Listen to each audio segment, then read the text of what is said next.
only believe, and all things are possible. Only believe. Lord, I believe. My Lord, I believe. And all things are possible. Lord, I believe. Jesus is here. My Jesus is here. And all things are possible. Jesus is here.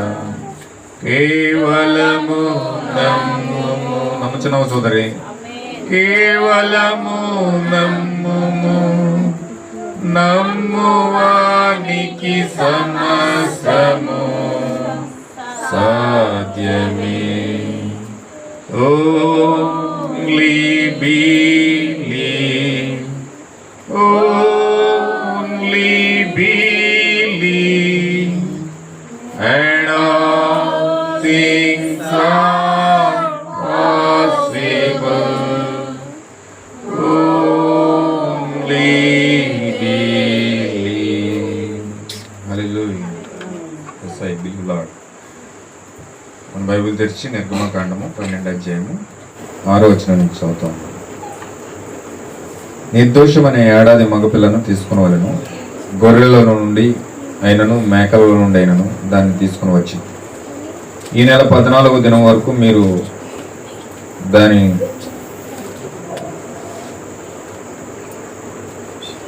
ఉంచుకొనవలెను. తరువాత ఇజ్రాయేలు సమాజపు వారందరూ తమ తమ కూటములలో సాయంకాలం మందు దాన్ని చంపి దాని రక్తము కొంచెం తీసి తాము తిను ఇండ్ల ద్వార బంధం వద్ద 2 నిలువు కమ్ముల మీద పైకమ్ముల మీద చల్లి ఆ రాత్రి వారు అగ్ని చేత కాల్చబడిన ఆ మాంసమును పొంగని రొట్టెలను తినవలెను. చేదు కూరలతో దాన్ని తినవలెను. దాని తలను, దాని కాళ్ళను, దాని ఆత్రములను అగ్నితో కాల్చి దాన్ని తినవలెను. దానిలో ఉడికి ఉడకనదైనను నీళ్లతో వండినదైనను తినకూడదు. ఉదయకాలం వరకు దానిలోనిది మిగిలి ఉండకూడదు. ఉదయకాలం వరకు దానిలో మిగిలినది అగ్నితో కాల్చి వేయవలెను. మీరు దాన్ని తినవలసిన విధమేమనగా మీ నడుము కట్టుకొని, మీ చెప్పులు తొడుక్కొని, మీ కర్రలు చేత పట్టుకొని త్వరపడుచు దాన్ని తినవలెను. అది యెహోవాకు పస్కా బలి. ఈ రాత్రి నేను ఐగుప్తు దేశమందు సంచరించి ఐగుప్తు దేశమందుల మనుషుల్లోనే గాని జంతువులలో గాని తొలి సంతతి అంతయు హతము చేసి ఐగుప్తు దేవతలందరికీ తీర్పు తీర్చేదను. నేను యెహోవాను. మీరున్న ఇండ్ల మీద ఆ రక్తము మీకు గురుతుగా ఉండును. నేను ఆ రక్తము చూసి మిమ్మల్ని నశించ చేయక దాటిపోయేదను. నేను ఐగుప్తు దేశమును పాడు చేయుచుండగా మిమ్మల్ని సంహరించుటకు తెగులు మీ మీదకి రాదు. కాబట్టి ఈ దినము మీకు జ్ఞాపకార్థము దినమగును. మీరు యెహోవాకు పండుగగా దానిని ఆచరించవలెను. తరతరములకు నిత్యమైన కట్టడగా దానిని ఆచరించవలెను. దేవుడి వాక్యం దీవించును గాక. చిన్న ప్రార్థన చేసుకుందాం. ఉపదేవుడా, సర్వోన్నతుడ, సజీవుడికి వందనాలు. ఉదయంతో వరకు పాటల ద్వారా నిన్ను ఆరాధించాం, గణపరిచాం తండ్రి. కొన్ని వాక్యము మేము వస్తా ఉన్నాం, మమ్మల్ని దర్శించండి. వాక్యం ద్వారా మాతో మాట్లాడండి ప్రభువా. నీ వాక్యంతో ప్రతి బిడ్డను ప్రభు మీరే దర్శించమని ప్రార్థిస్తున్నాము. నీ వాక్యం ద్వారా నీతో మాట్లాడండి ప్రభువా. నీవే ప్రతి ఒక్కరితో మాట్లాడండి. నువ్వు మాట్లాడితే ప్రభువా నీ వాక్యం గ్రహించే శక్తి వరకు వస్తా ఉంది ప్రభువా. నీవే వారితో మాట్లాడండి. యెహోవా పిల్లలు యెహోవా చేత ఉపదేశం పొందుదురని నువ్వు చేసిన వాగ్దానం మా మధ్యలో ఫుల్ఫిల్ చేయండి ప్రభువా.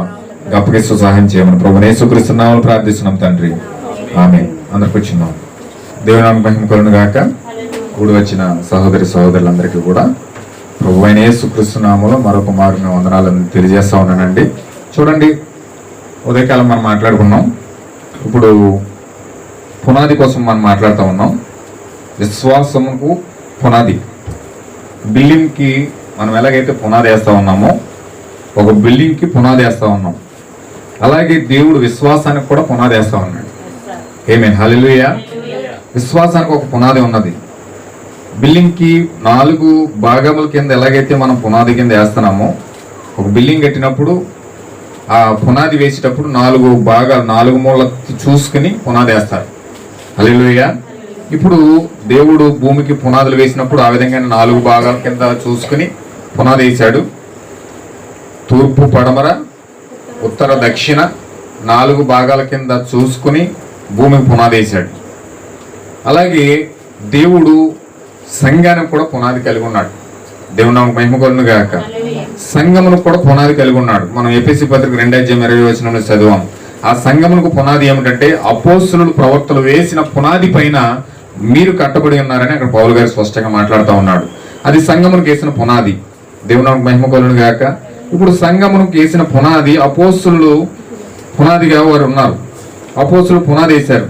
దానికి మొట్టమొదటిగా అబ్రహాము ఆది కాండంలో ఏ విధంగా పునాది విశ్వాసమునకు మొట్టమొదటిగా ఆ యొక్క ఇజ్రాయేల్ దేశానికి, ఇజ్రాయేల్ ప్రజలందరికీ పితరుడుగా ఏ విధంగా పునాది వేశాడు అబ్రహాము, కొత్త నిబంధనలో అన్యజనులమైన మనకి పునాది వేసింది ఎవరంటే అపోస్తుడైన పౌలు గారండి. పాత నిబంధనలో పితరులందరికీ పితరుడు ఎవరంటే, పితరులందరికీ ఆది పురుషుడు ఎవరంటే విశ్వాసానికి అబ్రహాం అయి ఉన్నాడు. ఆమేన్, హల్లెలూయా.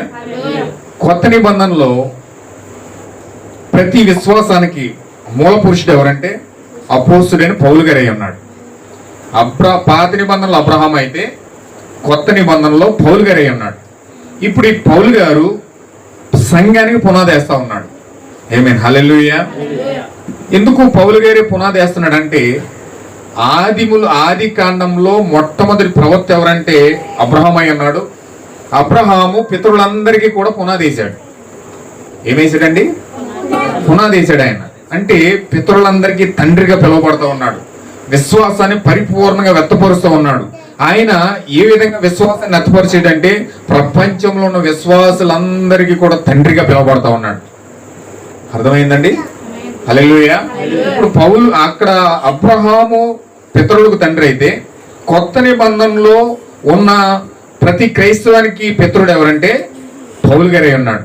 అందుకే పౌలు గారు ఎలాంటి మాటలు బైబిల్ వాడాడంటే, బైబిల్ మనకు చెప్తుంది, ఆయన ఏమంటాడంటే నేను క్రీస్తును పోలి నడుచుకున్నాను, మీరు నన్ను పోలి నడుచుకోండి అంటున్నాడు. హల్లెలూయా. అంటే క్రీస్తును పోలి నడుచుకుంటున్న ఆయన నన్ను పోలి నడుచుకున్నాడని చెప్తున్నాడు. అంటే ఒక మనిషిని పోలి నడుచుకోవడం మామూలు విషయం అండి. భూమి మీద ఒక మాట వ్యక్తపరిచాడంటే నన్ను పోలి నడుచుకోండి అని చెప్పిన ఒకే ఒక్క మొనగాడు అపోస్తలుడైన పౌలు గారు అయి ఉన్నాడు. ఆమేన్, హల్లెలూయా. నిజంగా అంత ధైర్యము, అంత సాహసం పౌలు గారు చేశాడంటే చూడండి, కొన్ని మాటలు మనం చూద్దాం. గలతీ పత్రిక చూడండి, మీకు కొన్ని మాటలు వినిపిస్తాను. గలతీ పత్రిక 1:8 చదవండి.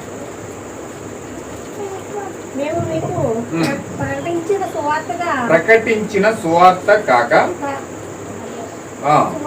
మరి యొక్క సువార్తను మేమైనను పరలోకము నుండి వచ్చిన ఒక దూత అయినను మీకు ప్రకటించిన ఎడల అతడు శాపగ్రస్తుడగునుగాక.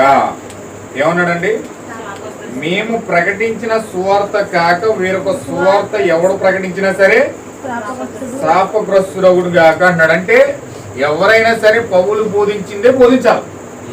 వేరొక బోధ ఎవడు బోధించినా సరే శాపగ్రస్తుడు అయిపోతాడు. పౌలు గారి బోధ కాదని వేరొక బోధ ఎవడు బోధించినా సరే శాపగ్రస్తుడు అయిపోతాడు.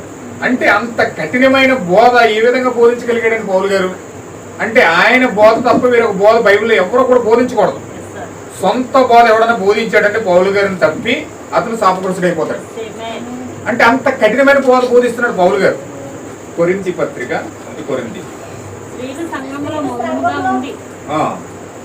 చదవండి. మౌనంగా ఉండవలెను, వారు లోబడి ఉండవలసినదే గాని మాట్లాడుటకు వారికి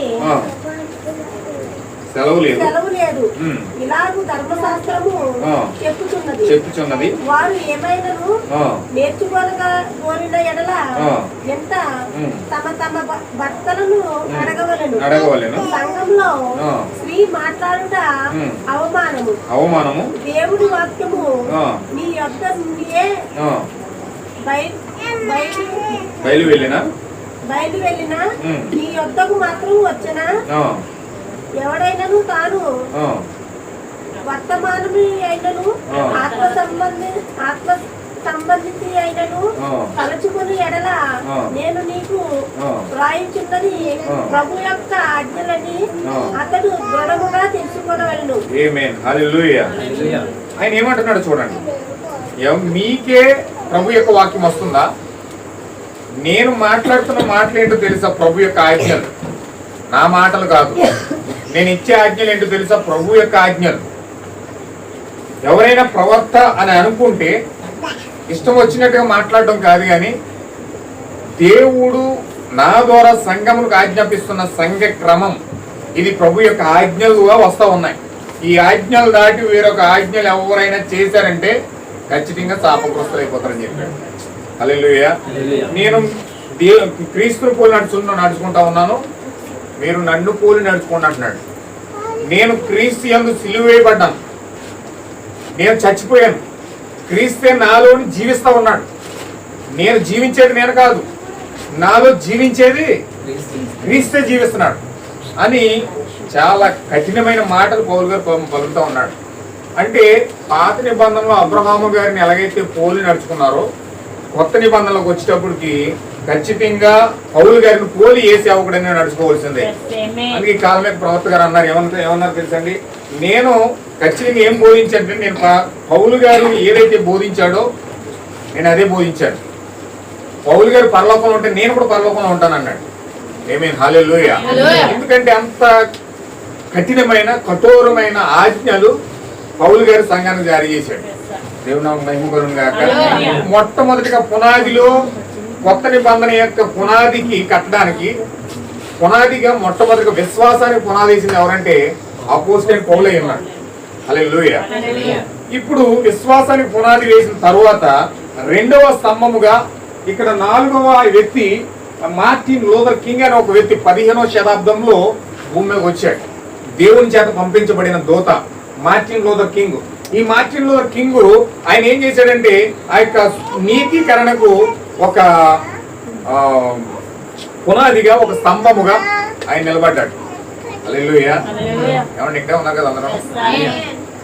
ఇప్పుడు లూథర్ ఒక స్తంభం అయ్యాడు, వెస్లీ ఒక స్తంభం అయ్యాడు, చివరిగా విలియం బ్రెనహం అనే ఒక వ్యక్తి దేవుని ద్వారా పంపించబడి అతను భూమి మీదకి వచ్చి రావడం జరిగింది. 4 స్తంభాలుగా అక్కడ ఏర్పడుతున్నాడు. హల్లెలూయా. సంఘానికి అక్కడ 4 స్తంభాలు ఏర్పడ్డాయి. ఇప్పుడు ఇక్కడ పౌలు గారు ఉన్నాడు, ఇక్కడ మార్టిన్ లూథర్ కింగ్ ఉన్నాడు, ఇక్కడ జాన్ వెస్లీ ఉన్నాడు, ఆ కింద విలియం బ్రెనహం కింద ఉంటున్నాడు. 4 భాగాల కింద పునాది కట్టబడతా ఉంది. ఈ పునాది కట్టబడి ఇప్పుడు ప్రకటన 10వ అధ్యాయంలోకి వచ్చేసరికి దేవుడు ఏం చేస్తున్నాడంటే ఒక తలరాయిగా అక్కడ ఆ సంఘం పైన ప్రేమగా దిగొస్తా ఉన్నాడు. ఇది ప్రకటన 10వ అధ్యాయం. మీరు చదవండి ఒకసారి, ప్రకటన 10వ అధ్యాయం చదవండి ఒకసారి. బలిష్ఠుడైన వేరొక దూత పరలోకమును దిగివచ్చి చూచి ఎలా ఉన్నాడండి? ఇప్పుడు ఆయన ఒక మేఘం ధరించుకుని భూమి మీదకి వస్తా ఉన్నాడు. వింటున్నారండి? ఇప్పుడు ఆయన ఎలా వస్తున్నాడంటే బలిష్ఠుడైన ఈ దూత మేఘం ధరించుకుని భూమి మీదకి వస్తా ఉన్నాడు. ఆయన శిరస్సు మీద ఇంద్రధనుసు ఉండేను, సూర్యబింబము వలె ఉండేను, ఆయన చేతిలో విప్పబడి ఉన్న ఒక చిన్న పుస్తకం ఉండేను. ఆయన తన కుడి పాదము సముద్రము మీదను ఎడమ పాదము భూమి మీదను మోపి సింహము గర్జించినట్లు గొప్ప శబ్దముతో ఆర్భటించాను. ఆయన ఆర్భటించినప్పుడు 7 ఉరుములు వాటి శబ్దములు పలికాను. ఆ 7 ఉరుములు పలికినప్పుడు నేను వ్రాయబోచుండగా 7 ఉరుములు పలికిన శబ్దములకు సంగతులకు ముద్ర వేయము, వాటిని వ్రాయవద్దని పరలోకం నుండి ఒక స్వరము పలుకుట వింటిని. ఆమేన్. హల్లెలూయా. ఇప్పుడు బైబిల్ అంతా రాయబడింది, కానీ దేవుడు 7 ఉరుములు అనే సంగతిని బైబిల్లో రాసి పెట్టలేదు. దేవుడు 7 ఉరుములు పలికేశాడు. ఈ యొక్క బలిష్ఠుడైన దూతగా దిగి వచ్చి ఈయన ఏం చేశాడంటే 7 ఉరుములు పలికాడు. 7 ఉరుములు ఆయన నోట్లో నుంచి వచ్చినాయి. ఈ యొక్క యోహాను ఇక్కడ కింద ఉన్న యోహాను ఏం చేశాడంటే రాసేద్దామని బుక్ తీశాడు. రాసేద్దామని బుక్ తీస్తే దేవుడు రాయొద్దు అన్నాడు. ఏమన్నా వింటున్నారా? ఎవరు ఆలోచన చేస్తున్నారు? అమ్మా దేవమ్మా ఇలా చూడు, ఎందుకు ఆలోచన చేస్తున్నాను?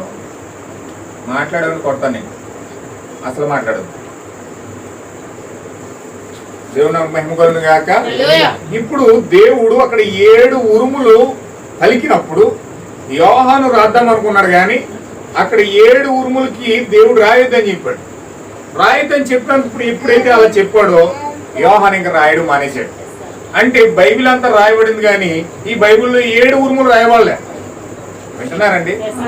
7 ఉరుములు బైబిల్లో రాయవాళ్ళే, కానీ 7 ఉరుముల ద్వారానే నిజమైన దేవుని కుమారుడు మార్పు చెంది అతను క్షయత అక్షయతగా ధరించుకొని మధ్యాకాశంలోకి వెళ్ళిపోవాలి.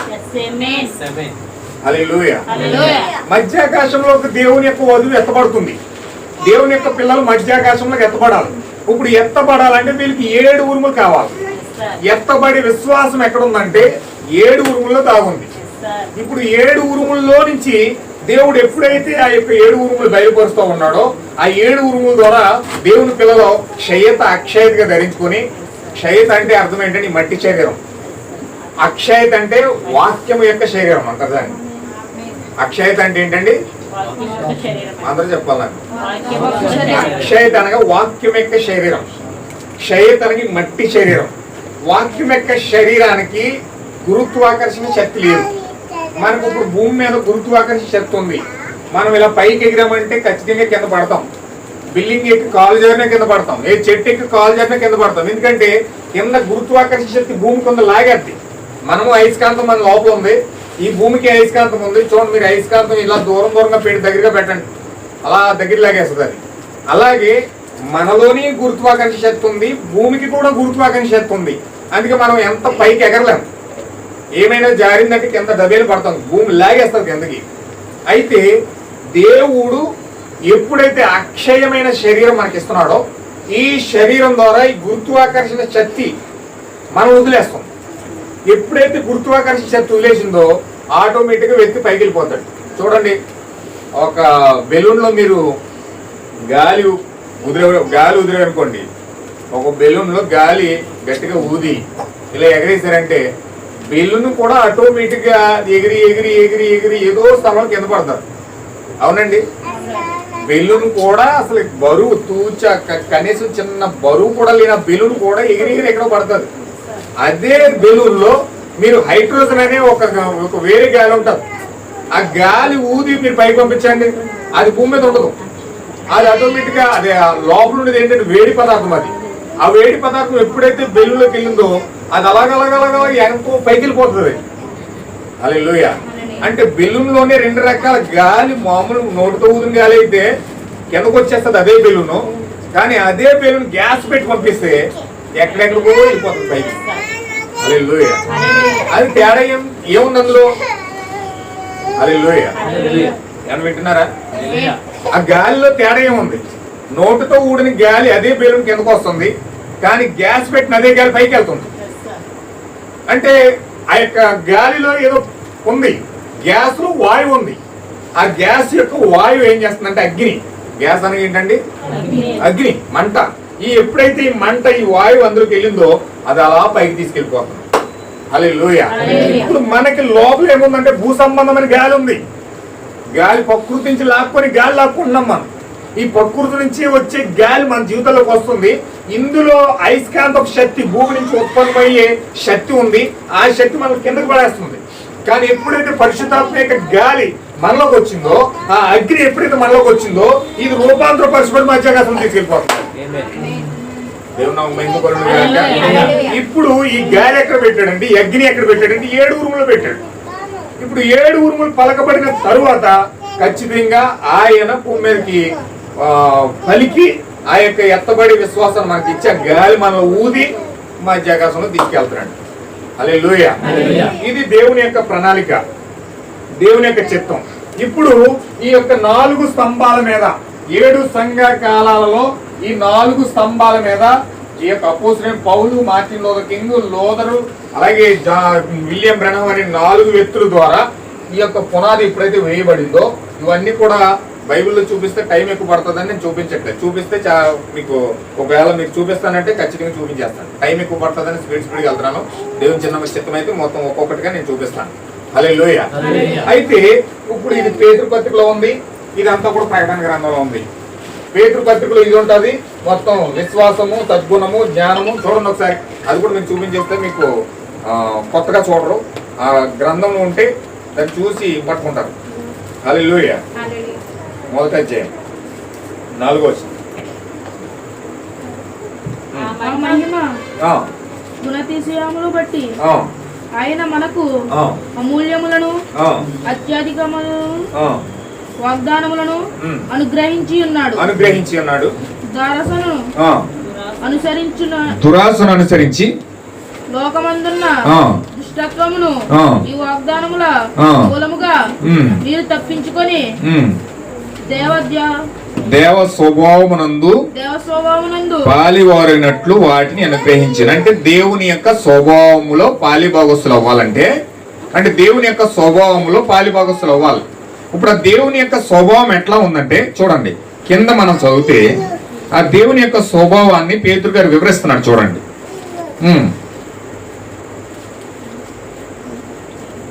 ఆ హేతువు చేత మీ మట్టుకు మీరు పూర్ణ జాగ్రత్త గలవారే మీ విశ్వాసమునందు. ఇదిగోండి, ఫస్ట్ దేని వాడాడంటే పేతురు గారు విశ్వాసాన్ని వాడుతున్నాడు. ఇప్పుడు విశ్వాసమునందు తర్వాత ఏం చేస్తున్నాడు, దానికి దేన్ని యాడ్ చేస్తున్నాడు? సద్గుణం యాడ్ చేస్తున్నాడు. తర్వాత సద్గుణమునందు జ్ఞానం యాడ్ చేస్తున్నాడు. జ్ఞానమునందు ఆశా నిగ్రహం యాడ్ చేస్తున్నాడు. ఆశా నిగ్రహం నందు సహనమును యాడ్ చేస్తున్నాడు. సహనమునందు దైవభక్తిని యాడ్ చేస్తున్నాడు. భక్తి యందు సహోదర ప్రేమను యాడ్ చేస్తున్నాడు. దయ అంటే ప్రేమ. ఇప్పుడు ఎన్ని ఉన్నాయండి అందులో? దేవుని యొక్క స్వభావంలో ఎన్ని గుణ లక్షణాలు ఉన్నాయంటే ఇవి గుణ లక్షణాలన్నీ కూడా దేవుని యొక్క స్వభావంలో ఉన్నాయి. ఇప్పుడు ఆ దేవుని యొక్క స్వభావంలో మన పాలు పంపులు పొందాలంటే, దేవుని యొక్క స్వభావం నందు పాలు పంపులు పొందినప్పుడు దుష్టుని యొక్క క్రియల నుంచి మనం తప్పించబడిన వారు అవుతాం. హల్లెలూయా. కిందకి చదవండి. ఇంకా అమర్చుకొనుడి, ఇవి మీకు కలిగి విస్తరించిన ఎడల అవి మన ప్రభువైన యేసు క్రీస్తును గూర్చిన అనుభవ జ్ఞాన విషయంలో సోమరులైనను నిష్ఫలైన కాకుండా. ఇప్పుడు ఎవరిలైతే ఖచ్చితంగా గుణ లక్షణాలు ఉంటాయో వారిలో సోమరిపోతుతనం ఉండదు. అంటున్నారండి? ఎవరిలో అయితే ఈ గుణ లక్షణాలు ఉంటాయో ఖచ్చితంగా వారిలో సోమరిపోతుతనం ఉండదు. ప్రార్థన ఖచ్చితంగా చేస్తారు, ఖచ్చితంగా వాక్యం చదువుతారు, దేవునితో సహవాసం చేస్తారు, దేవునితో ఏ విధంగా నిలబడాలో ఆ విధంగా నిలబడతారు. వెళ్దాంలే, వద్దాంలే, చేద్దాంలే, ప్రార్థనే కదా, ఇవాళ కాకపోతే ఎప్పుడు వెళ్తాం, ఈ వారం కాకపోతే వచ్చే వారం వెళ్తాం, ఏముంది అని నిర్లక్ష్యము ఎప్పుడు కూడా సోమరిపోతుతనం అనేది ఉండదు. హల్లెలూయా. నెక్స్ట్ ఇంకేం చెప్తున్నాడండి అక్కడ? ఇవి ఎవరికి లేకపోవునో కలిగిన సంగతి మరిచిపోయి గుడ్డివాడను దూరదృష్టి లేనివాడగును. అయ్యి బాబోయ్. అంటే మనుషులకి ఈ గుణ లక్షణాలు కనుక లేకపోతే వాళ్ళకి దూరదృష్టి, అంటే ఫ్యూచర్ లో ఏం జరగబోతుందో, వారి భవిష్యత్తు ఏంటో వాళ్ళకి అర్థం కాదు. ఆత్మీయ గుడ్డితనం వస్తుంది. ఏమండి, పూర్వ పాపాలకి క్షమాపణ కలిగిందన్న సంగతి కూడా మర్చిపోతారు. ఆమేన్. హల్లెలూయా. వింటున్నారండి? అంటే ఈ లక్షణాల వల్ల ఎన్ని ఉపయోగాలు ఉన్నాయో ఒకసారి చూసారా? ఈ లక్షణాలు కనుక మీలో ఉంటే సోమరిపోతనం ఉండదు. ఇంకేం చెప్తున్నాడు అక్కడ? ఏతు చేత మీ మట్టుకు మీరు పూర్ణ జాగ్రత్త గలవారే మీ విశ్వాసం నందు సద్గుణమును. కింద చదువుతున్నాను చూడండి. ఇవి మీకు కలిగి విస్తరించిన ఎడల మన ప్రభువైన యేసు క్రీస్తును గూర్చిన అనుభవ జ్ఞాన విషయం మిమ్మును సోమరులైనను నిస్పరులైనను కాకుండా చేస్తుంది. ఇవి ఎవరికి లేకపోవును వాడు తను పూర్వపాపను శుద్ధి కలిగిన సంగతి మర్చిపోయి గుడ్డివాడును దూరదృష్టి లేని వాడవును. అందువలన సహోదరులారా మీ పిలుపును ఏర్పాటును నిశ్చయం చేసుకుంటూ మరీ జాగ్రత్త పడుడి అంటున్నాడు. అంటే జాగ్రత్త తీసుకోమంటున్నాడు. అంటే ఒక వ్యక్తి ఖచ్చితంగా ఈ యొక్క లక్షణాలు పొందుకుంటేనే ఆ వ్యక్తి నిజమైన క్రైస్తవుడిగా ఉండి అతని యొక్క దేవుని యొక్క స్వభావం అతనిలో బయటకు వస్తుంది. ఒకవేళ దేవుని యొక్క స్వభావం అతనిలోంచి రావట్లేదంటే అతను ఒక సోమరపోత అయిపోయాడు, నిస్ఫలుడు అయిపోయాడు, భయంకరంగా పూర్వ పాపములకు క్షమాపణ కలిగిందన్న సంగతి కూడా మర్చిపోయాడు. హల్లెలూయా. అతను భయంకరమైన వ్యక్తిగా దూరదృష్టి లేని వాడిగా, గుడ్డివాడిగా అయిపోయాడు. దూరదృష్టి అంటే అర్థం ఏంటంటే అతను భవిష్యత్తుని, ఆత్మ సంబంధమైన భవిష్యత్తు అంటే అతనికి తెలియదు. ఎప్పుడైనా చచ్చిపోవలసిందే కదా, చచ్చిపోయే వరకు తిని తాగేసి చచ్చిపోతే సరిపోద్ది అనుకుంటాడు. అంటే అతను చావు వరకే అతను చూస్తాడు, కానీ చావు తర్వాత నెక్స్ట్ జరిగే కార్యాన్ని అతను చూడలేడు. దేవుని నామమునకు మహిమ కలుగును గాక. అతను చనిపోయే వరకు మాత్రమే చూడగలుగుతాడు. అతను ఎల్లప్పుడూ కూడా చనిపోయిన తర్వాత నెక్స్ట్ జీవితాని కోసం అతను ఎంత మాత్రం కూడా ఆలోచించలేడు. ఒక నిజమైన క్రైస్తవుడికి అసలైన జీవితం ఇప్పుడు కాదు, కానీ చనిపోయిన తర్వాత ప్రారంభం అవుతుంది. అసలైన జీవితం ఎప్పుడు ప్రారంభం అవుతుంది అంటే చనిపోయిన తర్వాత మరుక్షణం నుంచి నిజమైన క్రైస్తవుడి జీవితం ప్రారంభం అవుతుంది. ఈ జీవితం వేరు. ఈ జీవితం నీటి బుడగ లాంటిది అన్నమాట, గడ్డి పరగ లాంటిది. ఇది ఎందుకు పనికిరాని దేవుడు కనురెప్ప ఇలా వేసినంత సమయం మనకు అంతే. అంటే ఈ సమయం, ఈ జీవితం ఏమీ కాదండి. అసలైన జీవితము మనిషి కన్ను మూసిన తర్వాత నెక్స్ట్ ప్రారంభం అవుతుంది. నిజమైన క్రైస్తవుడు దాన్ని చూస్తాడు, కానీ ఆ క్రైస్తవము నిజమైన క్రైస్తవుడు దాన్ని ఎందుకు చూస్తాడంటే లక్షణాలు ఉంటాయి కాబట్టి. ఈ లక్షణాలు బట్టి దూరదృష్టి అంటే అతను చనిపోయిన తర్వాత ప్రారంభమయ్యే జీవితం కోసం చూస్తాడు. కానీ చనిపోయిన తర్వాత అతని జీవితం చూడడం రావడం లేదంటే అతను గుడ్డోడయ్యాడు. దేవుడు నాకు మహిమ కలుగును గాక. అతను ఖచ్చితంగా గుడ్డోడే. అందుకే ప్రవక్తలందరూ కూడా చనిపోయిన తర్వాత నెక్స్ట్ జీవితం చూసుకున్నారు. అబ్రహాం చూడండి, దేవుని యొక్క దర్శనం చూశాడు. ఆయన ఏమంటాడు తెలుసండి, నా కొరకు పునాదులు గల పట్టణం ఉన్నది, నా కొరకు పునాదులు గల పట్టణం ఉన్నది, ఆ పట్టణం కొరకు నేను బ్రతుకుతున్నాను, ఆ పట్టణం కొరకే నేను జీవిస్తున్నాను, నేను చనిపోయిన నేను బ్రతుకున్నాను, దాని వైపే నేను చూస్తా ఉన్నాను. హల్లెలూయా. యోబు చూడండి, యోబు ఎలా పలుకుతున్నాడు తెలుసండి, నేను చనిపోయిన తర్వాత నా శరీరం కుళ్ళిపోయి, నా శరీరం పురుగులు పట్టేసి సమాధిలో కుళ్ళిపోయినా సరే నేను నా ప్రభువును చూడడానికి నాకు ఒక వేరొక శరీరం ఉన్నది, ఆ శరీరంలో నుంచి నేను నా ప్రభువును చూస్తాను అంటున్నాడు. ఆమేన్. హల్లెలూయా. చచ్చిపోయిన తర్వాత ప్రభువుని ఎలా చూస్తాడండి? చచ్చిపోయిన తర్వాత ప్రభువుని ఎలా చూస్తాడు? ఆయన ఏమంటున్నాడంటే నేను చనిపోయిన తర్వాత, చూడండి ఒకసారి యోబు గ్రంథం 19వ అధ్యాయము 25వ వచనం. వ్రాయబడవలనని నేనెంతో కోరుచున్నాను, అవి గ్రంథంలో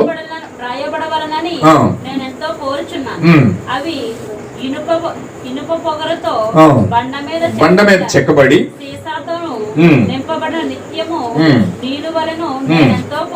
కోరుచున్నాను. నా విమోచకుడు సజీవుడనియు తరువాత ఆయన భూమి మీద నిలబడిననియు నేను ఎరుగుదును.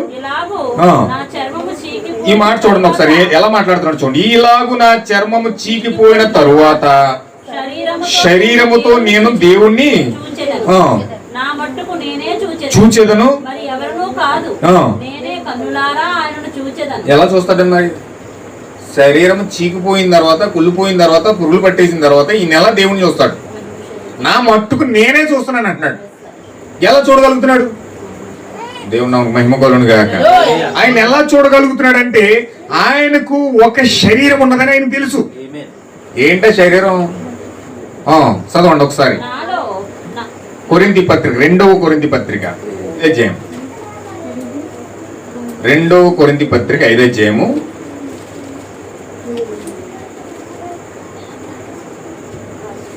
1 నుంచి. భూమి మీద మన గుడారము, ఈ నివాసం చేతి పని కాక దేవుని చేత కట్టబడినదయు నిత్యమైనదైనను నివాసము పరలోకమందు మనకున్నదని మేము ఎరుగుదుము. ఆమేన్. హల్లెలూయా. ఎంతమందికి అర్థమైంది ఈ మాట? భూమి మీద ఈ గుడారం అంటే ఈ శరీరము, ఈ నివాసము శిథిలమైపోయినను చేతి పని కాక దేవుని చేత కట్టబడినదియు నిత్యమైనదియునైన నివాసము పరలోకమందు మనకున్నదని మేము ఎరుగుదుము. అదనమాట. అంటే ప్రతి వ్యక్తి యొక్క నిజమైన స్వరూపము దేవుని దగ్గర అసలైన స్వరూపం ఉన్నది. హల్లెలూయా.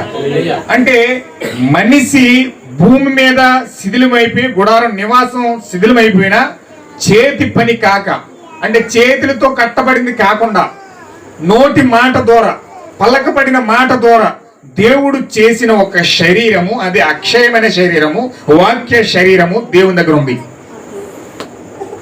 హల్లెలూయా. ఏముందండి? మన రతన్ గారు ఉన్నారంటే ఆయన డూప్లికేట్. ఇక్కడ ఆయన డూప్లికేట్. ఒరిజినల్ ఎక్కడ ఉంది? ఒరిజినల్ రతన్ రాజు గారు దేవుని దగ్గర ఉన్నాడు. ఇది డూప్లికేట్. ఇది కొంతకాలం ఉంటుంది, కొంతకాలం కనబడదు. బతుకున్న వారికే కనబడుతుంది, చచ్చిపోయిన తర్వాత మట్టిలో కలిసిపోతుంది. హల్లెలూయా. బతుకున్నాని చెప్పి మనిషి కనపడతాడు, చచ్చిపోయిన తర్వాత కాలిస్తే బూడిదైపోతాడు, పెడితే మట్టి అయిపోతాడు. అది ఖచ్చితంగా మట్టిలో కలిసిపోవలసిందే. అయితే ప్రతి ఒక్కరు కూడా ఆ విధంగానే ఈ పై రూపము కనపడినంత వరకే కనబడుతుంది. ఇది కానీ అస్సలైన నిజమైన స్వరూపము, అస్సలైన ఒరిజినల్ శరీరం దేవుడి దగ్గర ఉంది. దానికి మరణం లేదు, వ్యాధి లేదు, దుఃఖం లేదు, ఏమీ లేని ఒక జెన్యూన్ సహజాతీతమైన శరీరము దేవుని దగ్గర ఉన్నది. ఎవరు వింటున్నారా? ఏముందండి దేవుని దగ్గర? భూమి మీద ఉన్న మనుషులు అందరూ కూడా నకిలీ, టెంపరీ మనుషులు అన్నమాట. వీళ్ళకి కాలం ఉంది. ఈ యొక్క కాలంలోకి వస్తారు. కాలం తీరిపోయిన తర్వాత చాలా మంది అని చెప్తారు కానీ నా తలరాత ఎక్కడి వరకు రాశాడని. ఆ తలరాత రాసినంత కాలం, ఆ భూమి మీద కాలం నియమించినంత కాలం అక్కడే ఉంటారు.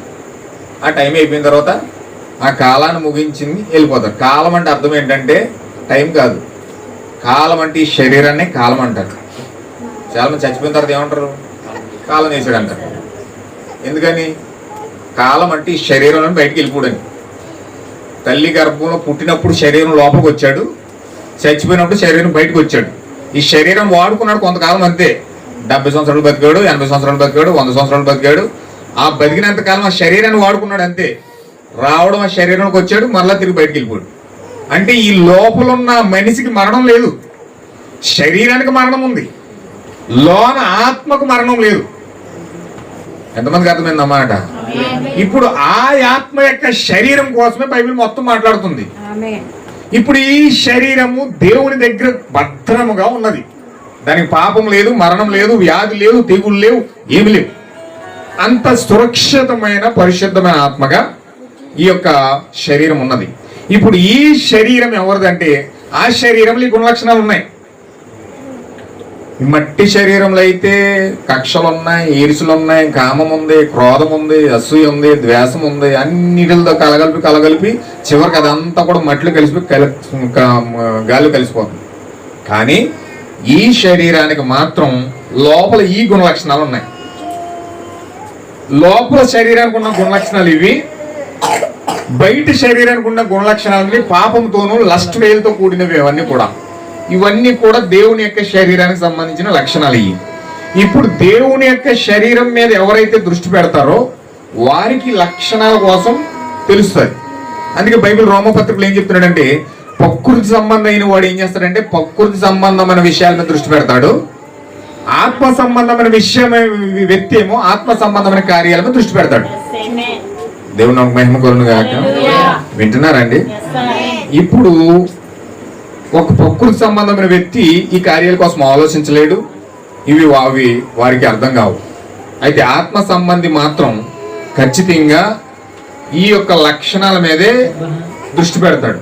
ఎందుకు ఈ లక్షణాల మీద దృష్టి పెడతాడంటే, ఈ లక్షణాలని ఎప్పుడు వస్తున్నాయంటే ఈ సంఘకాలాలు వచ్చినప్పుడు. ఈ లక్షణాలను ఎప్పుడు వస్తున్నాయండి? ఈ లక్షణాలను ఎప్పుడు వస్తున్నాయంటే ఈ సంఘకాలాలు వచ్చినప్పుడు. ఎన్ని సంఘకాలాలు ఇవి? 7 సంఘకాలాలు. ఎఫెసు, స్మరణ, పెర్గమ, థుయతైరా, సార్దిస్, ఫిలదెల్ఫియా, లవోడికియా, ఇవన్నీ 7 సంఘకాలాలు ఉన్నాయి. 7 సంఘకాలాలు 2000 సంవత్సరాల నుంచి కట్టబడతా ఉన్నాయి. 7 సంఘకాలాలు 2000 సంవత్సరాల నుంచి కట్టబడతా ఉన్నాయి. కాబట్టి ఈ 7 సంఘకాలాలను ఏం చేస్తున్నాడంటే ఈ పునాది మీద వీరికి ఒక పునాది ఇచ్చి, ఈ పునాది అంతా కూడా ఎక్కడ మీద కడతాడంటే అపోస్తులుడు ప్రవర్తన వేసిన పునాది పైన కడతా ఉన్నాడు. హల్లెలూయా.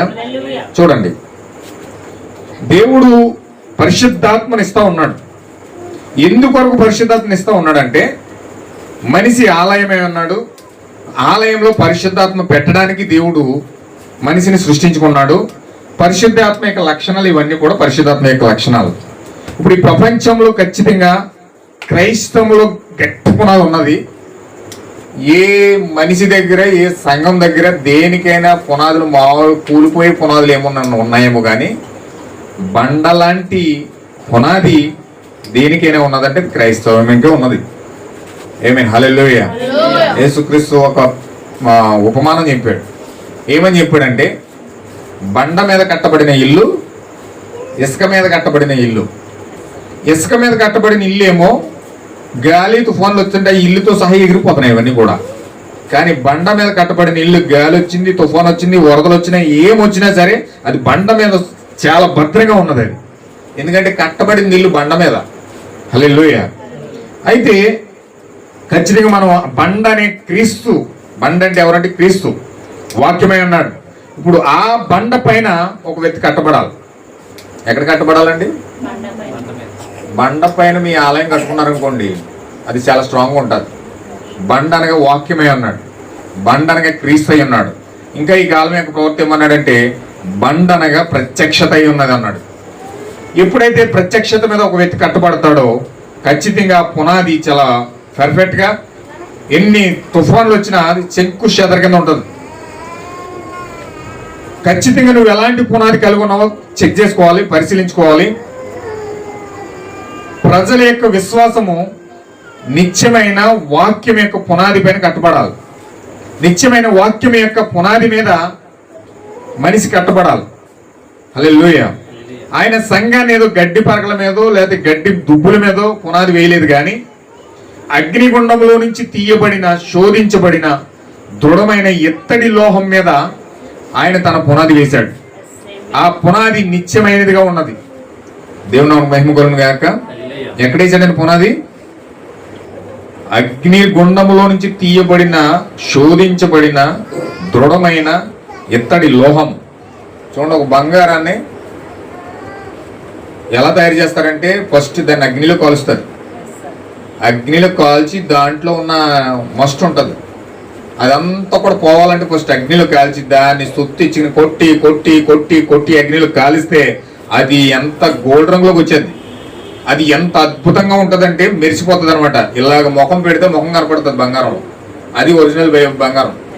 అలాంటి శోధించబడిన, సుత్తితో కొట్టబడిన, శ్రమల చేత కొట్టబడిన, ఆ యొక్క అద్భుతమైన అగ్నిగుండంలో నుంచి తీయబడిన ఎత్తడి లోహంలో నుంచి పునాది వేయబడింది. అంటే ఇత్తడి లోహం అంటే అగ్నిలో కట్టబడడం అంటే శోధనలు అంటే ఇవన్నీ కూడా పరిశుద్ధాత్మ బాప్టిజానికి సాదృశ్యంగా కనబడుతున్నాయి. ఏంటండి అది? పరిశుద్ధాత్మ బాప్టిజం అంటే అగ్ని. నిన్ను అగ్ని వచ్చి కాల్చాలి. పరిశుద్ధాత్మ అగ్ని వచ్చి ఎప్పుడైతే కాల్చిందో నీలో ఉన్న మస్ట్ అంతా, పాపం అంతా కాలిపోతుంది. పాపం అంతా కాలిపడిన, అగ్నిగుండం తీయబడిన, ఆ శోధించబడిన వాక్యంలో నుంచి ఒక వ్యక్తి పుట్టాడు. సార్ అందరూ ఏమని చెప్పండి, నేను చెప్తానన్నమాట. నేను అడగాలన్నమాట. దేవుని నాకు మహిమకొలను గాక. నడకుండా మీరు చెప్పారనుకోండి, అప్పుడు మీకు ఇంకా అర్థమైనట్టు నాకు అర్థమవుతుంది. మీరు ఆమె చెప్తున్నారు, మీకు ఉపయోగం, నాకు కాదు. మీరు ఆమె చెప్పారని నేను చెప్పిన ప్రతి మాట మీ హృదయంలోకి వెళ్ళిపోతుంది. చెప్పలేదనుకో తలల మీద వెళ్ళిపోద్ది. రేపు పొద్దున మర్చిపోతాను. నిద్ర ఫుల్గా నిద్ర ఈ తెల్లరి మంచం నుంచి లేచేటప్పటికి పాస్టర్ గారు ఏం చెప్పారంటే, ఏం చెప్పారు, మీరు చెప్పారు మొత్తం కదంటే. హల్లెలూయా. దేవుని మహిమ కలుగును గాక. చూడండి, ఇప్పుడు దేవుడు సంఘాన్ని పునాది మీద కట్టాడు. ఎలాంటి పునాది అంటే అపోస్తులు ప్రవక్తలు వేసిన పునాది పైన కట్టబడ్డారు. హల్లెలూయా. ఇప్పుడు అపోస్తులు ప్రవక్తలు వేసిన పునాది పైన సంఘం కట్టబడింది కాబట్టి ఇప్పుడు అపోస్తులు ఏదైతే బోధించారో, అపోస్తులు ఏదైతే ప్రకటించారో, అపోస్తులు ఏదైతే ముందుకు తీసుకెళ్లారో సంఘాన్ని, ఆ అపోస్తులు ఇచ్చిన నమూనా ప్రకారం సంఘం కట్టబడాలి. ఇప్పుడు ప్రపంచంలో 45,000 రకాల సంఘాలు కట్టుకున్నారు. రకరకాల సంఘాలు ఉన్నాయి. అయితే సంఘాలన్నిటికి నమూనా ఏదంటే అపోస్తుల సంఘం. చూడండి, ఏదన్నా బిల్డింగ్ కట్టడానికి ముందు బిల్డింగ్ పునాది వేయక ముందే ఏం చేస్తారంటే నమూనా వేస్తారండి. ఒక ఇంజనీర్ వచ్చి ఏం చేస్తాడంటే ప్లాన్ వేస్తాడు. బాత్రూమ్ ఇక్కడ రావాలి, గోడ ఇక్కడ రావాలి, ఈ యొక్క కిచెన్ ఇక్కడ రావాలి, హాల్ ఇక్కడ రావాలి అని ఒక ప్లాన్ గీస్తాడు. ఒక ఇంజనీర్ ఏం చేస్తాడంటే మంచిగా ప్లాన్ గీసి అక్కడ పెట్టిన తర్వాత ఆ ప్లాన్ ప్రకారం అప్పుడు పునాది వేస్తాడు. అంటే పునాది కంటే ముందు ఏముంది? ప్లాన్ ఉంది, ఒక నమూనా ఉంది. ఆ నమూనా బట్టే బిల్డింగ్ వస్తుంది. నమూనాలో బిల్డింగ్లోని బాత్రూమ్ గడ తలుపు పెట్టమని కిటికీ పెట్టమని ఓనర్ గారు చెప్పాడు అనుకోండి, ఈ కట్టెవాడు ఏం చేస్తాడంటే బాత్రూమ్ గడ తలుపు లేకుండా కిటికీ ఒకటో పెట్టేసి వెళ్ళిపోయాడు అనుకోండి, ఊరుకుంటాడు ఓనర్ గారు? ఎవరు ఇష్టం వచ్చినట్టుగా కట్టేసుకోవడానికి మేస్త్రికి అర్హత లేదు. మేస్త్రి ఎలా కట్టమని చెప్పాలంటే నమూనా ప్రకారం కట్టమని చెప్పి నమూనా ఇచ్చినప్పుడు ఆ నమూనా ప్రకారం కట్టలేదనుకోండి, మేస్త్రికి ఇవ్వాల్సిన డబ్బులు కూడా ఎవడు ఓనర్ గారు అవసరం మీద పడగొట్టేసి మళ్ళీ కట్టమంటాడు. హల్లెలూయా. అయితే ఇక్కడ దేవుడు సంఘాన్ని కట్టడానికి ఒక నమూనా ఇచ్చాడు. సంఘాన్ని కట్టడానికి ఒక పునాది ముందుగా ఒక నమూనా ఇచ్చాడు, ఒక ప్లాన్ ఇచ్చాడు. ఆ ప్లాన్ ఏంటంటే చూడండి, అపోస్తులు బోధన ఇచ్చడానికి దేవుడు శిష్యులకు ఇచ్చిన బోధ ఏంటంటే ప్రభువైన యేసుక్రీస్తు భూమి మీదకి వచ్చి అపోస్తులకు ఒక ప్లాన్ ఇచ్చాడు. ఆయన 3.5 సంవత్సరాలు బోధించింది ఎందుకంటే అపోస్తులకు ఒక ప్లాన్ ఇచ్చాడు. మీరు ప్రతి ఇంటికి వెళ్ళి సువార్తను ప్రకటించండి, ప్రపంచమంతా కూడా సువార్త ప్రకటించండి, నమ్మి బాప్టిజం పొందినవాడు రక్షించబడతాడు, నమ్మని వాడికి నేను శిక్ష విధిస్తానని చెప్పి దేవుడు ఏం చేశాడంటే ఒక ప్రణాళిక ఇచ్చాడు. ఆ ప్రణాళిక ప్రకారంగా వారు ప్రపంచానికి సువార్తను అందజేస్తా ఉన్నారు. వారికి ఏం చెప్పాడంటే వీరు అపోస్తులు బోధనందు, సహవాసమందును, రొట్టె విరుచుటయందును, ప్రార్థన చేయటందును వారు ఎడతెగకుండా దేవుణ్ణి ఫాలో అవుతూ ఉన్నారు. హల్లెలూయా. దేవుడు సంఘానికి పునాది వేస్తా ఉన్నాడు. ఎలాగా? అపోస్తుల బోధతో పునాది వేస్తున్నాడు. ప్రవక్తలు అపోస్తులు వేసిన పునాది పైన మీరు కట్టబడుతున్నారు అని చెప్తున్నాడు. అపోస్తులు ఏమని బోధించారంటే 4 స్థానాలు సంఘానికి ఇచ్చారు. వాళ్ళు 4 స్థానాలు సంఘానికి ఇచ్చారు. అపోస్తుల బోధ, సహవాసము, రొట్టె విరడం, ప్రార్థన చేయడం. ఏంటండి? 4 ఇచ్చాడు. అపోస్తుల బోధ, సహవాసము, రొట్టె విరుచుట, ప్రార్థన చేయడం. అపోస్తుల బోధ అనగా ఏమిటంటే ఆ బోధలో 3 ఉన్నాయి.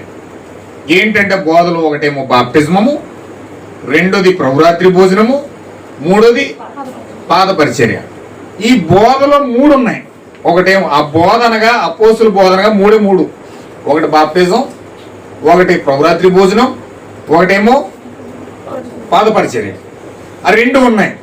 సహవాసం అనగా దేవునితో పూర్తిగా సహవాసం చేయడం. అంటే దేవుడు నీ యొక్క గదిలో ఉండి నీవు క్రీస్తు కూర్చుని కలిసి మాట్లాడుకునే కార్యం అది. అంటే ఒంటరిగా దేవునితో నీవు సహవాసం చేయడం. తర్వాత ప్రార్థన అనగా దేవునితో మాట్లాడడం. అంటే దేవుడితో ఎప్పుడైతే నువ్వు మాట్లాడుతూ ఉన్నావో, వాక్యంతో నువ్వు మాట్లాడుతూ ఉన్నావో అది ప్రార్థన అయి ఉన్నది. హల్లెలూయా.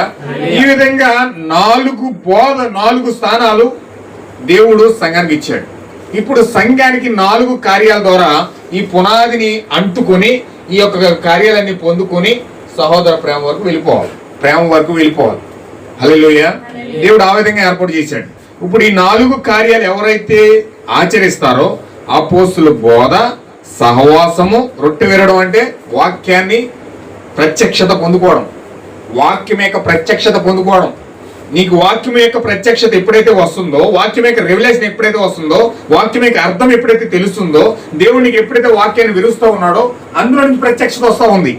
ఇప్పుడు ఆ ప్రత్యక్షత పొందుకొని ఆ ప్రార్థనల సహవాసంలో పాలు పంపులు పొందుకొని అపోస్తుల బోధలు ఎప్పుడు ఈ కార్యాలు చేస్తా ఉన్నారో వీళ్ళు ఈ కార్యాలన్నీ పొందుకుంటూ దీన్ని పొందుకోవడానికి అవకాశం ఉంది.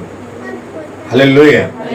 మనిషి ఎప్పుడైనా సరే 4 బోధల యందు ఆ వ్యక్తి ఎప్పుడైతే నిమగ్నం అయ్యాడో ఇక్కడ వరకు వెళ్ళిపోతున్నాడు.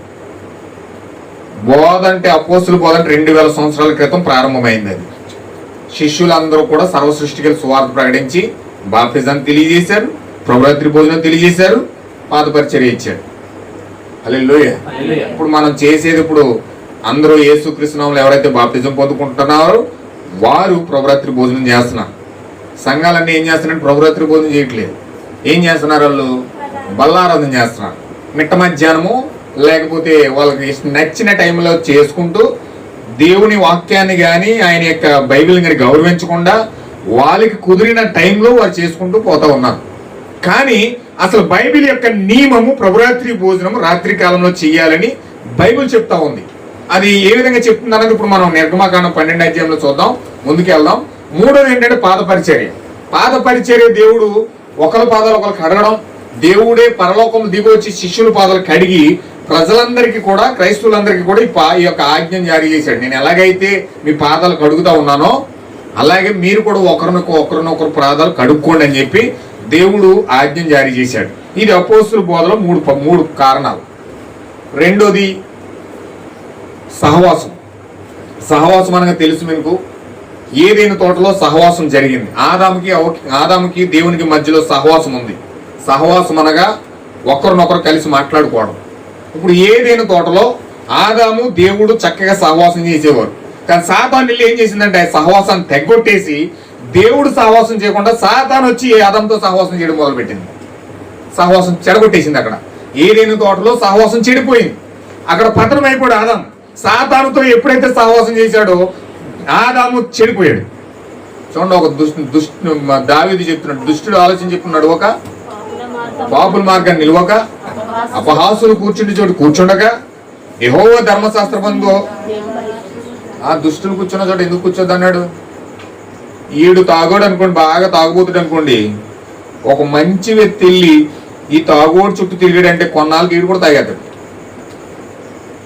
హల్లెలూయా. వీడికి బాగా అమ్మాయిల పిచ్చి ఎక్కువ ఉందనుకోండి, వీడితో సహవాసం చేస్తే ఈ మంచోడు కూడా కొన్నాళ్ళకి వీడు కూడా అలాగే తయారవుతాడు. వీడికి బాగా పేకటాడే పిచ్చి ఉందనుకోండి, వీడితో మంచోడు ఆడితో తిరిగితే అటు వీడు కూడా కొన్నాళ్ళకి అలాగే అయిపోతాడు. ప్రవక్త చెప్తున్నాడు, ఒక 6 నెలలు ఒక ఎత్తుతో తిరిగితే 6 నెలల్లో అతను ఇతను అవుతాడంటే ఇతను అతను అవుతాడట. అంటే ఈ గుణలక్షణాలు ఇల్లుకి ఎక్కేస్తే ఈ గుణలక్షణాలు ఇల్లుకి ఎక్కేది, ఇద్దరు కూడా ఏకమైపోతాడు.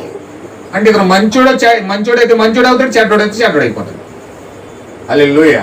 అందుకే దుష్టులు కూర్చుండే చోటు కూర్చోడని చెప్పాడు, పాపులు కూర్చుండే చోటు కూర్చోండని చెప్పాడు, పాపులతో సహవాసం చేయొద్దని చెప్పాడు. ఎందుకు సహవాసం చేయొద్దు అన్నాడంటే సహవాసం ఏం చేద్దంటే ఒకరినొకరిని ఐక్యం చేసేస్తారు. హల్లెలూయా. అందుకే చూడండి, భర్తని విడిచిపెట్టి భార్య ఇంకొక పురుషుడితో సహవాసం చేసింది అనుకోండి, ఆటోమేటిక్గా వాళ్ళిద్దరి మధ్యలో గ్యాప్ వచ్చాయి. అవసరమైతే ఇడిపోయే స్థితికి వెళ్ళిపోతారు. ఇంక విడాకులు కావాలంటారు రేపు పొద్దుటికి. అంటే ఈ సహవాసం భర్తతో కాకుండా ఈమె ఇంకొకతో సహవాసం చేసిందంటే అతడు ఈమెను మార్చేస్తాడు. భార్యతో కాకుండా ఇతడు ఇంకో స్త్రీతో సహవాసం చేశాడంటే ఆటోమేటిక్గా అతను చెడిపోతాడు. హల్లెలూయా. కుటుంబాలు కూడా అలాగే పతనం అయిపోతాయి, ఎందుకంటే సహవాసాలు బట్టి. కుటుంబాలు కూడా విచ్ఛిన్నం అయిపోతున్నాయి, ఎందుకంటే సహవాసాలు బట్టి. అందుకే మనం ఎవరితో సహవాసం చేస్తున్నామో పరిశీలించుకోవాలి. మనం ఎవరితో సహవాసం చేస్తున్నామో సహవాసాన్ని బట్టి మనం ఏంటో క్యారెక్టర్ చెప్పొచ్చు.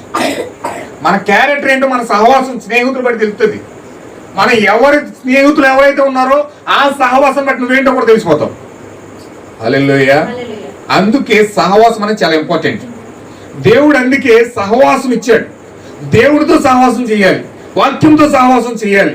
కానీ మనుషులు వాక్యంతో కాకుండా, దేవునితో కాకుండా దెయ్యాలతో, సాతానుతో సహవాసం చేయడానికి మొదలు పెడతా ఉన్నారు.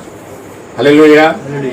సహవాసం ఎప్పుడైతే మారిపోయిందో చూడండి, చాలా మంది ఫోన్లతో సహవాసం చేస్తారు, రకరకాల వ్యక్తులతో సహవాసం చేస్తారు. మొన్న హైదరాబాద్లో ఒక సీన్ జరిగింది, పేపర్లో రాశాడు మొన్న. ఆ 2 అబ్బాయిలే, వారు చిన్నప్పటి నుంచి కలిసి చదువుకున్నారంట. వాళ్ళు కాలేజీ టైం వచ్చేటప్పటికి వాళ్ళు ఒకే రూమ్లో ఉండి చదువుకుంటూ వాళ్ళు ఏమయ్యారంటే 2 అబ్బాయిలు కలిపి పెళ్లి చేసేసుకున్నారు. 2 అబ్బాయిలు కలిసి పెళ్లి చేసేసుకున్నారు. అమ్మాయి అబ్బాయి కలిసి పెళ్లి చేసుకునేది, 2 అబ్బాయిలు కలిసి చేసుకున్నారు పెళ్లి. అయితే వాళ్ళు ఏ విధంగా మారిపోయారంటే వారి సహవాసము వారి మధ్యలో ఒక ప్రేమగా మారిపోయింది. నువ్వు లేకపోతే నేను బ్రతకలేదు అంటాడు, నేను లేకపోతే నువ్వు బ్రతకలేవు అంటాడు వాళ్ళు. అంటే సహవాసం ఏ విధంగా మార్చేసిందో చూడండి. ఒక చెడు సహవాసము ఎటువంటి స్థితిలోకి తీసుకెళ్ళిపోతుందో చూడండి. అంటే సహవాసం చాలా ఇంపార్టెంట్ అండి. మనం ఎవరితో సహవాసం చేస్తున్నాం అన్నది చాలా ఇంపార్టెంట్. అందుకే దేవుడు సహవాసం పెట్టాడు అక్కడ. మూడోది ఏంటంటే రొట్టె విరవడం. రొట్టె వినడం అంటే ఇప్పుడు దేవుడు రొట్టె ఉన్నాడు. హల్లెలూయా. వింటున్నారండి?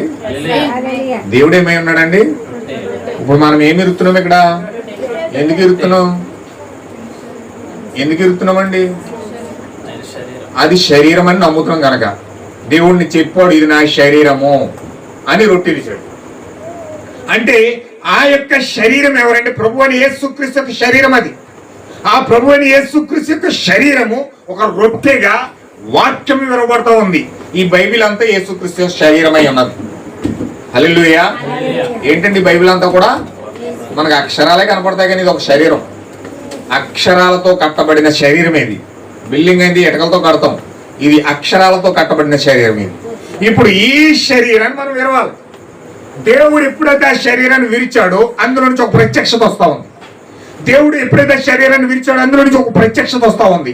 ఆ ప్రత్యక్షత ఎప్పుడైతే వచ్చిందో అది మన జీవంగా మారుతా ఉంది.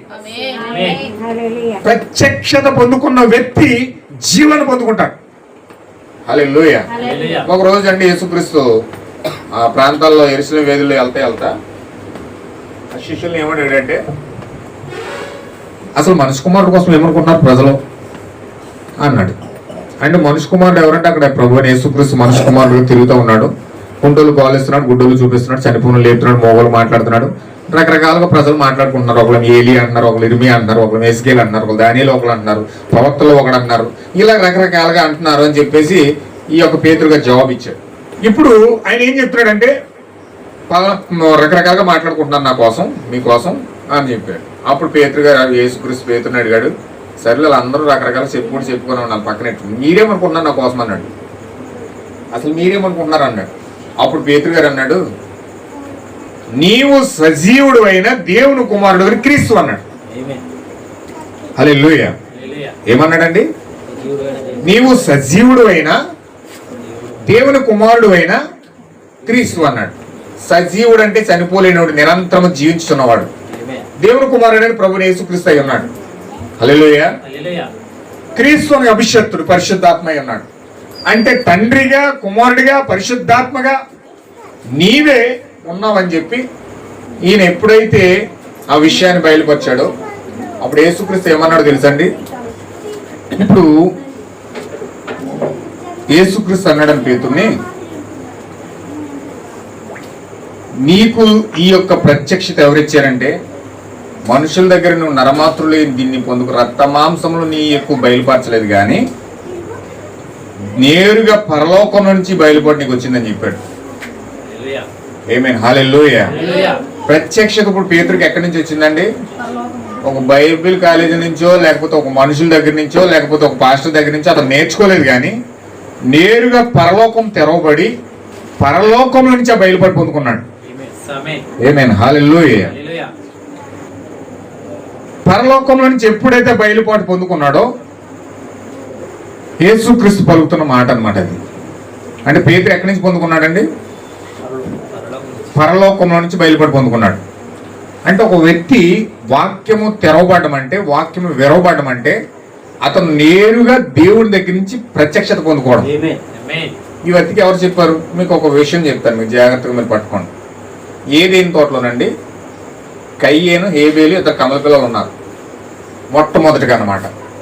వీరు కయ్యేను, హేబేలు ఇద్దరు కమల పిల్లలు ఏం చేస్తున్నారంటే దేవుడు వారికి ఆరాధన చేయమని చెప్పాడు.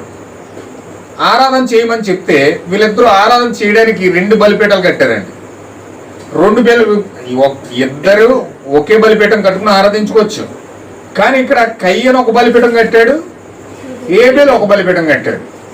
అయితే హేబేలు ఈ కయ్యను అనుకున్నాడు, నేను ఆరాధన ఎలా చేయాలంటే దేవుడికి ఆరాధన ఎలాగ ఇష్టమవుతుందంటే నా పంట పొలాల్లో పండిన ప్రథమ ఫలాలన్నీ తీసుకొచ్చి ఈ యొక్క బలిపీఠం మీద పెట్టి నేను దేవుడికి ఆరాధన చేస్తాను, నా యొక్క ఆరాధన దేవుడు అంగీకరిస్తాడు అని అనుకుని ఇతను పంట పొలాల్లో ఉన్న ఫ్రూట్స్ అన్ని ప్రథమ ఫలాలన్నీ తీసుకొచ్చి ఆ బలిపీఠం మీద పెట్టాడు. హల్లెలూయా. అంటే అతని ఉద్దేశం ఏంటంటే దేవుడు ఆరాధన చేయమన్నాడంటే ఆ ఆరాధన వెనకాల ఒక ఉద్దేశం ఉంది. దేవుడు పాప క్షమాపణ పొందుకున్నాడంటే, పాప క్షమాపణ ఇస్తా ఉన్నాడంటే వీళ్ళు ఆల్రెడీ పాపంలో పడిపోయారు. అక్కడ ఆదాము అవ్వ పాపంలో పడిపోయి కయ్యని అనుకున్నాడు, నా తల్లి ఫలము తినడం వల్లే పాపం చేసిందని తెలుసుకుని, నా తల్లి పాపం ఎలా చేసిందని ఇప్పుడు ఆరాధన ఎందుకు చేయమన్నాడంటే పాపం యొక్క మార్గమే ఆరాధన. ఎవరు వింటున్నారా? పాపం యొక్క ఆరాధన మనం ఎందుకు చేస్తున్నామంటే పాపాన్ని పోగొట్టుకోవడానికి. పాపాన్ని పోగొట్టుకోవాలంటే అసలు పాపం ఎందులో ఉందో మనకు తెలియదు కదండి. పాపం పోగొట్టుకోవాలంటే పాపం ఎందులో ఉందో మనకు తెలియదు కదా. అయితే ఈ యొక్క పాపం ఎందులో ఉందో తెలుసుకొని ఆరాధన చెయ్యాలి కయ్యను హేబేలు కూడా. అయితే కయ్యను ఏమనుకున్నాడంటే నా తల్లి పండు తినడం వల్ల ఫలము తినడం వల్ల పాపం చేసింది అనుకుని ఆ అరణ్యంలో ఉన్న ఆ యొక్క పంట పొలాల్లో ఉన్న ఫలాలన్నీ తీసుకొచ్చి బలిపీఠం మీద పెట్టి ఆరాధన చేశాడు. అయితే హేబేలు మాత్రం ఆరాధన డిఫరెంట్గా ఉంది. అతను డిఫరెంట్గా ఎలాగా ఆరాధన చేస్తున్నాడంటే ఒక గొర్రె పిల్లను తీసుకొచ్చి ఆ గొర్రె పిల్లను ఆ యొక్క బలిపీఠం మీద పెట్టి ఆ రాయి ఇచ్చుకుని బర్ర దాన్ని కోసి ఆ గొర్రె పిల్లను బలిచ్చి రక్తాన్ని ప్రోక్షించాడు అక్కడ. హల్లెలూయా. కయ్యేనేమో ఫలాలు పెట్టాడు, హేబేలేమో రక్తం పెట్టాడు. బలిపీఠం మీద కయ్యేను బలిపీఠం మీద ఏమో ఫలాలు ఉన్నాయి, ఫ్రూట్స్ ఉన్నాయి. ఆ యొక్క హేబేలు బలిపీఠం మీద ఏమో గొర్రెపిల్ల యొక్క రక్తం ఉంది. దేవుడు ఏం చేశాడంటే పరలోకంలో చూసి నేరుగా రక్తం ఉన్న బలిపీఠం మీద దిగాడు. ఆమేన్. హల్లెలూయా. దేవుడు రక్తం ఉన్న బలిపీఠం మీద దిగాడు, ఫలాలు ఉన్న బలిపీఠం మీద దిగలేదు. ఏంటి తేడా అంటే కయ్యేనేమో ఫలాలు బట్టి నా తల్లి పాపం చేసిందని ఫలాలు పెట్టాడు. అందుకే ఈరోజు క్రిస్మస్ వస్తుంది కదండి. ఫస్ట్ ఇయర్ వస్తుంది, నూతన కొత్త సంవత్సరం వస్తుంది. మన జనం అందరూ తీసుకెళ్ళి ఇంత ఫ్రూట్స్ తీసుకుని పట్టుకెళ్ళి ప్లేట్లో పెట్టేసి పట్టుకెళ్ళి టేబుల్ దగ్గర పెట్టేస్తారు. తెలుసండి మీకు? ఫ్రూట్స్ అన్నీ తీసుకుని 4-5 ఫ్రూట్స్ టేబుల్లో పెట్టి అక్కడ పేపర్ సీటు అది రాసేసి టేబుల్ దగ్గర పెట్టేస్తారు. ఎందుకు పెడతారు తెలుసా మీకు? కయ్యని పెట్టాడు అలా గాదిలో. ఆ ఫ్రూట్స్ అన్ని తీసుకెళ్ళి బలిపీఠం దగ్గర పెట్టాడు. ఇది అక్కడి నుంచి వస్తుంది. వీళ్ళకి కూడా తెలియదు ఫ్రూట్స్ ఏంటి ఎత్తుకెళ్తున్నారు. లాస్ట్లో పాట ఆడతారు, 1 వస్తారు, 2 వస్తారు, 3 వస్తారండి. పాటలు కూడా వస్తాయి, పాడుకుని కట్టిపోతారు ఎవరికి వచ్చి నచ్చినాయండి. అసలు ఆ యొక్క ఫ్రూట్స్ ఎక్కడి నుంచి వచ్చినాయంటే కయ్యని పెట్టాడు ఏదైనా తోటలో ఆ యొక్క బలిపీఠం దగ్గర ఫ్రూట్స్ అన్ని. ఆ యొక్క ఆరాధన ఏంటంటే నా తల్లి ఫలాలు తినడం వల్ల పాపం చేసిందని, పాపం అందులో ఉంది ఫలాల్లో ఉందని చెప్పి ఫలాలు అటుకొచ్చి పెట్టాడు. అందుకే ఈరోజు జనాభేస సంఘాలని కయ్యని తోసినట్టుగా తోసేస్తున్నాడు దేవుడు. కయ్యని బలిపీఠం అంగీకరించలేదు దేవుడు, తోసేశాడు. ఇప్పుడు ఫలాలన్నీ అక్కడ పెట్టి వీడు ఆరాధన చేయడం మొదలు పెట్టాడు. ఈ హేబేలు అయితే గొర్రెపిల్లను కోసి రక్తాన్ని ప్రోక్షించాడు. దేవుడు వచ్చి రక్తాన్ని ఉన్న బలిపీఠం తీసుకుని దాన్ని స్వీకరించాడు. ఈ హేబేలుకి ఎవరు చెప్పారండి? అక్కడ బైబిల్ లేదు. దేవుడు ఇలాగా చేస్తే అంగీకరిస్తాడు, రక్తం ఉంటే దేవుడు అంగీకరిస్తాడు అని హేబేలుకి ఎవరు చెప్పారు? అక్కడ ఆదాము చెప్పలేదు, అవ్వ చెప్పలేదు. ఎవరు చెప్పారు మరి? ఈయనకి ఎలా తెలిసింది? రక్తాన్ని అర్పిస్తే దేవుడు బలి అంగీకరిస్తాడు అని ఈయనకి ఎలా తెలుసు? హేబేలుకి ఎలా తెలుస్తుంది? కయ్యను తెలియలేదు ఆ విషయం. నా తల్లి పండు తిన్నది అనుకున్నాడు, పొల్లని అడుగుతూ పెట్టాడు అక్కడ. కానీ హేబేలుకి ఒక ప్రత్యక్షత వచ్చింది. ఎలాంటి ప్రత్యక్షత అంటే దేవుడు పరలోకం తెరిచి హేబేలుకి ఒక బయలుపడిస్తున్నాడు. ఎలాంటి బయలుపడి అంటే, అయ్యా హేబేలు, నీ తల్లి పండు తినడం వల్ల పాపం చేయలేదు, నీ అన్నయ్య అన్నట్టుకు వచ్చి పళ్ళని పెట్టాడు. పండుగ అది పాపం చేస్తారు. రక్తం చెడిపోయింది, అక్కడ రక్తము కలుషితం అయిపోయింది. ఇప్పుడు ఈ రక్తమును బట్టి నువ్వు రక్తాన్ని అర్పిస్తేనే పాపం ప్రాయశ్చిత్తం అవుతుందని ఎప్పుడైతే పరలోకంలో నుంచి బయలుపాటు పొందుకున్నాడో వెంటనే అతనికి రొట్టె ఎరవబడింది. రొట్టె ఎప్పుడైతే ఎరవబడిందో, క్రీస్తు ఎప్పుడైతే ఎరవబడ్డాడో, వాక్యం ఎప్పుడైతే ఎరవబడిందో ఆ వాక్యంలో నుంచి ప్రత్యక్షత వెతుకొచ్చింది. వెంటనే ప్రత్యక్షతను అందుకొని అతను గొర్రెపిల్లని తీసుకెళ్ళి అక్కడ కోసేశాడు. ఆ రక్తం అక్కడ ప్రోక్షించేశాడు. ఎప్పుడైతే ప్రోక్షించేశాడో ఆ రక్తాన్ని బట్టి దేవుడు అంగీకరించాడు. అంటే ఒక దేవుడు నీకు బయలుపడిస్తున్నాడంటే వాక్యం రొట్టె ఎరవబడిందంటే, రొట్టె ఎప్పుడైతే నీకు ఎరవబడిందో, నీకు పరలోకం యొక్క దర్శనం తెరవబడిందో, రొట్టె ఎరవబడిందో, అందులో నుంచి నీకు జీవం వస్తుంది. నీవు దేవుని చేత అంగీకరించబడిన కుమారుడు అవుతున్నావు, కుమార్తె అవుతున్నావు. హల్లెలూయా. ఒక రొట్టె ఎరవలేదు అనుకో, రొట్టె నీకు ఎరవబట్టలేదు అనుకోండి, వాక్యం యొక్క గ్రహింపు నీకు రావట్లేదు అనుకోండి, నువ్వు కయ్యేను అయి ఉన్నావు, సర్పసంతానం అయి ఉన్నావు.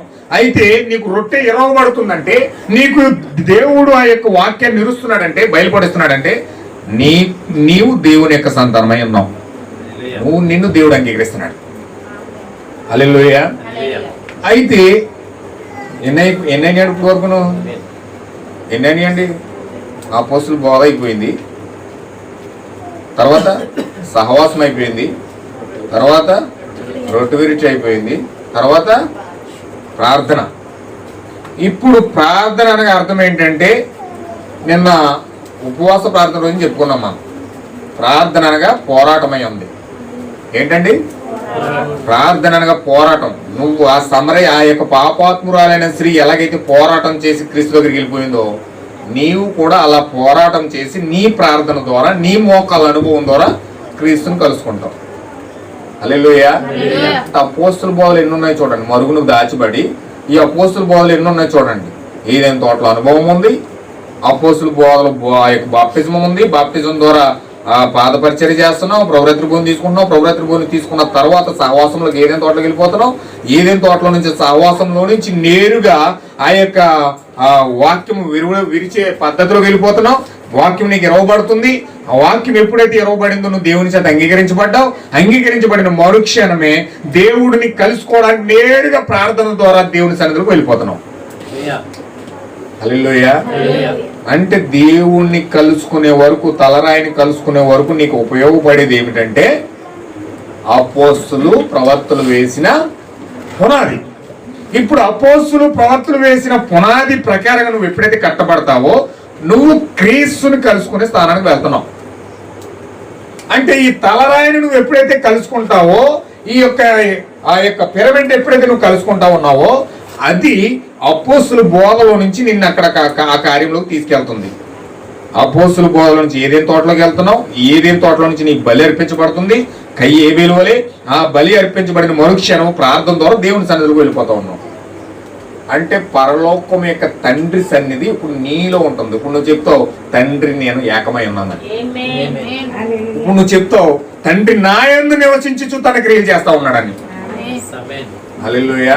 ఇప్పుడు నువ్వు చెప్తావు, నేను తండ్రి నన్ను చూస్తే తండ్రి చూసినట్టు అంటావు. హల్లెలూయా. అందుకు నువ్వు విస్తారంగా దేవునిలో ఫలిస్తావు. క్రియలన్నీ పరిశుద్ధాత్మ క్రియలు వస్తాయి.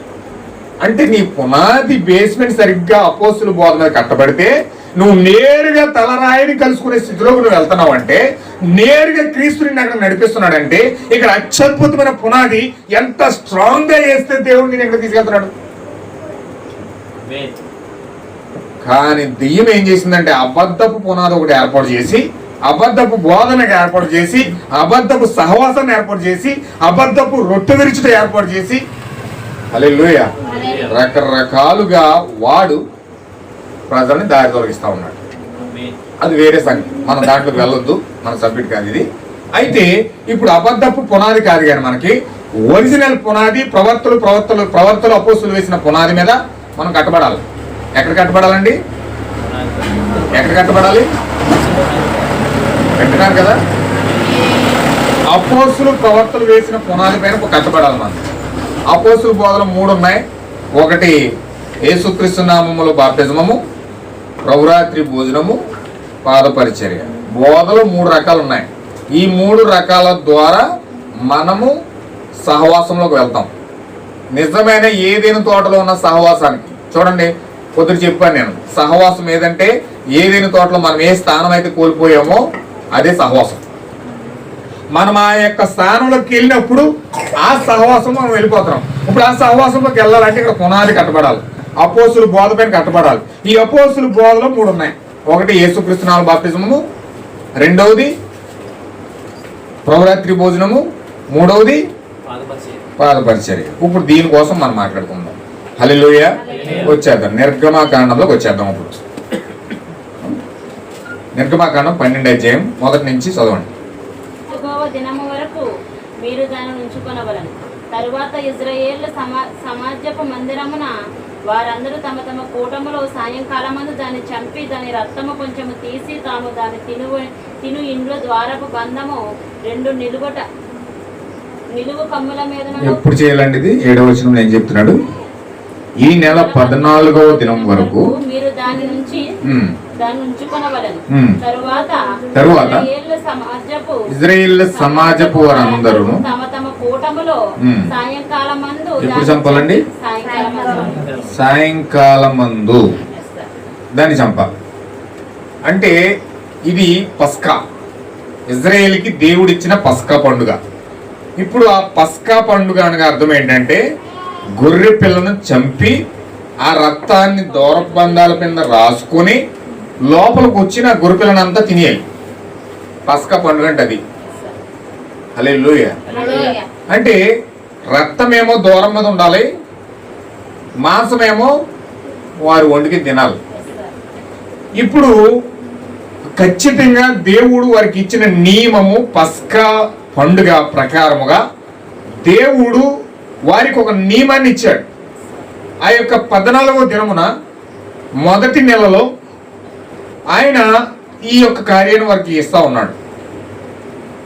అక్కడ ఆ యొక్క పస్కా పండుగ రోజుని ఆయన ఏం చెప్తున్నాడంటే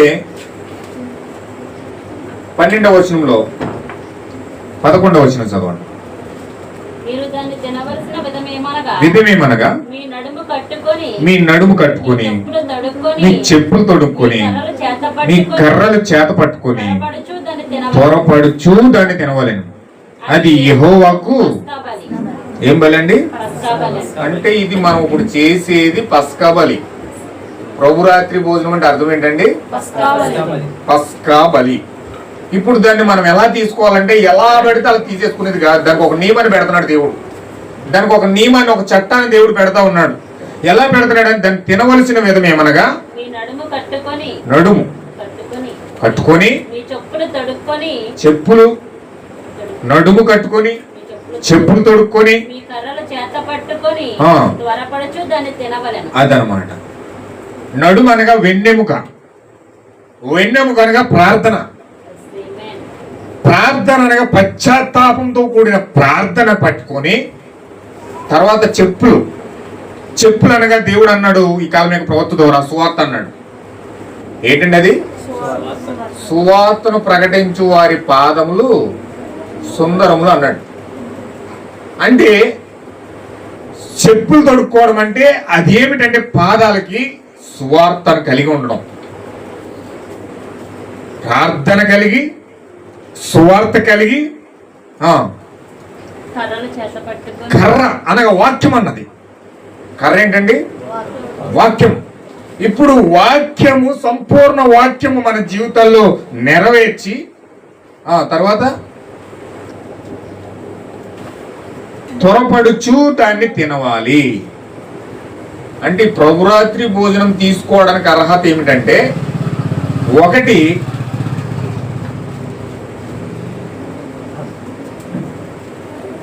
ప్రార్థన, రెండవది సువార్త, మూడవది వాక్యాన్ని కలిగి ఉండడం, వాక్యాన్ని నెరవేర్చడం.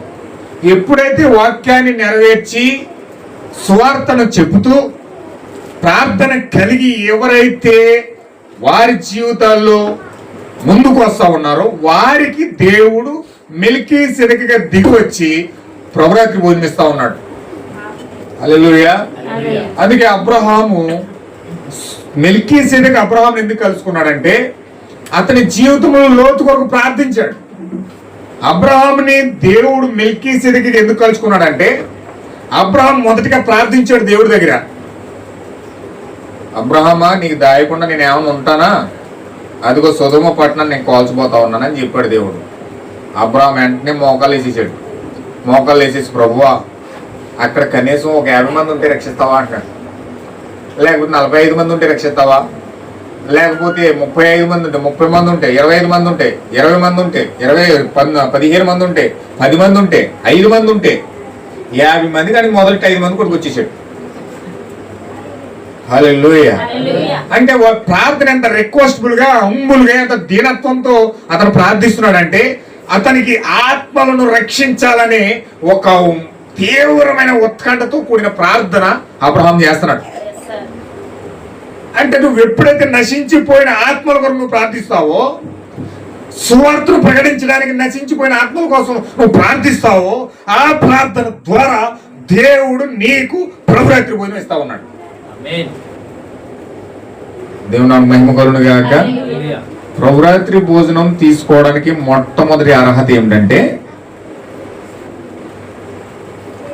విరిగి నలిగిన హృదయముతో ఆత్మల రక్షణార్థమై నీవు చేసే ప్రార్థనే నీకు అర్హత చేస్తా ఉంది. హల్లెలూయా. నడుము కట్టుకొని చెప్పులు తొడుక్కొని మీ కర్రలు చేత పట్టుకొని త్వరపడుచు తినాలట.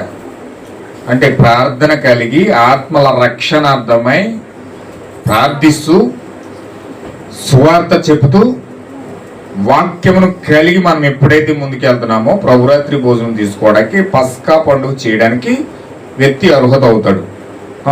ఆ రాత్రి నేను ఐగుప్తు దేశమందు సంచరించి ఐగుప్తు దేశంలో అందరి మనుషులలో గాని జంతువులలో గాని తొలి సంతతి అంత హతము చేసి ఐగుప్తు దేవతలందరికీ తీర్పు తీర్చేదను. నేను యెహోవాను. నేను ఆ రక్తమును చూచి మిమ్మును నశింపక చెయ్యక దాటిపోయేదను. ఆమేన్. హల్లెలూయా. ఇప్పుడు మీరున్న ఇండ్ల మీద రక్తపు గుర్తు లేకపోతే మరణదూత వస్తా ఉంది. ఈ మరణదూత వచ్చి మిమ్మల్ని తాకపోతా ఉంది. ఐగుప్తు దేశంలో ఎవరైతే ఉన్నారో వారికి మరణదూత ఖచ్చితంగా వచ్చి వారిని తాగుతుంది. హల్లెలూయా. ఐగుప్తు అనగా లోకం అని చెప్తా ఉంది ఇక్కడ. ఐగుప్తు అంటే ఏంటండి? లోకం. ఐగుప్తు అనగా లోకం. ఈ లోకంలో ఎవరైతే ఉన్నారో లోక కార్యాలు ఎవరిలైతే ఉన్నాయో లోకపు జీవితం ఎవరిలైతే ఉన్నదో లోకపు క్రమం ఎవరిలైతే ఉన్నదో వారిని మరణదూత తాగుతుంది. ఖచ్చితంగా వారిని మరణదూత తాగుతుంది. ఒకవేళ నువ్వు విడిపించబడాలంటే నీకు ఖచ్చితంగా రక్తం ఉండాలి. రక్తం ఉండాలంటే రక్తం తీసుకొచ్చినాడు ఒక వ్యక్తి ఉన్నాడు అక్కడ. వింటున్నారండి? లాస్ట్కి వచ్చాను, నేను ముగిస్తాను. నాకు ఒక 10 నిమిషాలు నేను దీన్ని ముగించిపోతా ఉన్నాను. కొంచెం జాగ్రత్తగా మీరు పట్టుకోండి. ఇప్పుడు రక్తమును ఇవ్వడానికి ఒక వ్యక్తి అక్కడ నిలబడ్డాడు. ఆయన పేరే మోషే ఉన్నాడు. ఇప్పుడు ఆ మోషే ఏం చేస్తున్నాడంటే వారికి రక్తాన్ని ఇస్తా ఉన్నాడు, వారికి గొర్రె పిల్లని ఇస్తా ఉన్నాడు. ఇప్పుడు ఆ గొర్రె పిల్లను కోసి వాళ్ళు రక్తాన్ని ఏమో గవిడి మీద రాయాలి, దూరబండ మీద రాసుకోవాలి, మాంసం వారు తినేయాలి. హల్లెలూయా. ఇప్పుడు ఆ గొర్రె పిల్ల ఎవరో కాదు, మన ప్రభువైన యేసుక్రీస్తు అయి ఉన్నాడు. ఎవరండి గొర్రె పిల్ల? ఎవరండి? ప్రభు అయిన యేసుక్రీస్తు అయి ఉన్నాడు. ప్రభు అయిన యేసుక్రీస్తు గొర్రె పిల్ల. ఇప్పుడు ఆయన కలువరి శిలువలో బలి చేయబడ్డాడు, కలువరి శిలువలో చనిపోయాడు, కలువరి శిలువలో రక్తం కాచాడు, కలువరి శిలువలో బలైపోయాడు. ఇప్పుడు ఈ గొర్రెపిల్ల బలైపోయిన రక్తాన్ని ఇప్పుడు ఆ రక్తాన్ని దూర బంధాల మీద రాసేది ఎవరంటే ప్రవక్త అయి ఉన్నాడు. ఇప్పుడు ఆ రక్తాన్ని తీసుకొచ్చి ఆ ఇస్సోపుతో ఆ యొక్క దూర బంధాల మీద రాసేది ఎవరంటే అక్కడ వారిని నడిపిస్తూ ఆ రక్తాన్ని ఇచ్చేది ఎవరంటే మోషే అయి ఉన్నాడు. ఇప్పుడు మోషే రక్తాన్ని వారికి ఇచ్చి ఆ దూర బంధాల మీద రాయమంటున్నాడు. ఆ గొర్రెపిల్ల ప్రభువుని యేసుక్రీస్తుని వండుకుని తినేయాలి. అక్కడ ప్రభువుని యేసుక్రీస్తుని వండుకుని తినేయడం అంటే భౌతికంగా వండుకుని తినేయడం కాదు. హల్లెలూయా. వండుకుని తినేయడం అంటే ఆయన ఎలా మారిపోయాడు? ఇప్పుడు వాక్యంగా మారిపోయాడు. ఇప్పుడు యేసుక్రీస్తు ఎలా మారిపోయాడు అండి? ఆది యందు వాక్యం ఉండెను, వాక్యము దేవుని యొద్ద ఉండెను, వాక్యమే దేవుడై ఉండెను, ఆ వాక్యమే శరీరాధారి అయి కృపా సత్య సంపూర్ణుడుగా మన మధ్యలోకి వచ్చింది. వాక్యం ఏమైందండి? శరీరంలోకి వచ్చింది. ఇప్పుడు శరీరంలో బయటకు వచ్చిన తర్వాత మరి ఎలా ఉంటుంది?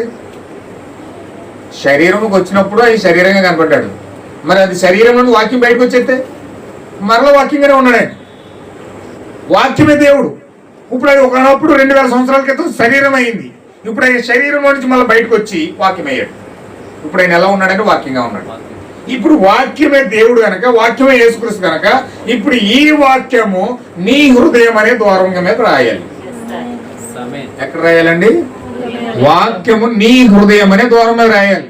ఒకవేళ నీ హృదయం అనే ద్వారం మీద గనక రక్తము లేదనుకోండి, యేసుక్రీస్తు లేడనుకోండి, అక్కడ పరిశుద్ధాత్మ లేడనుకోండి, మరణ దూత నిన్ను తాగుతుంది. హల్లెలూయా. ఏంటి మరణం? మరణం ఏంటి?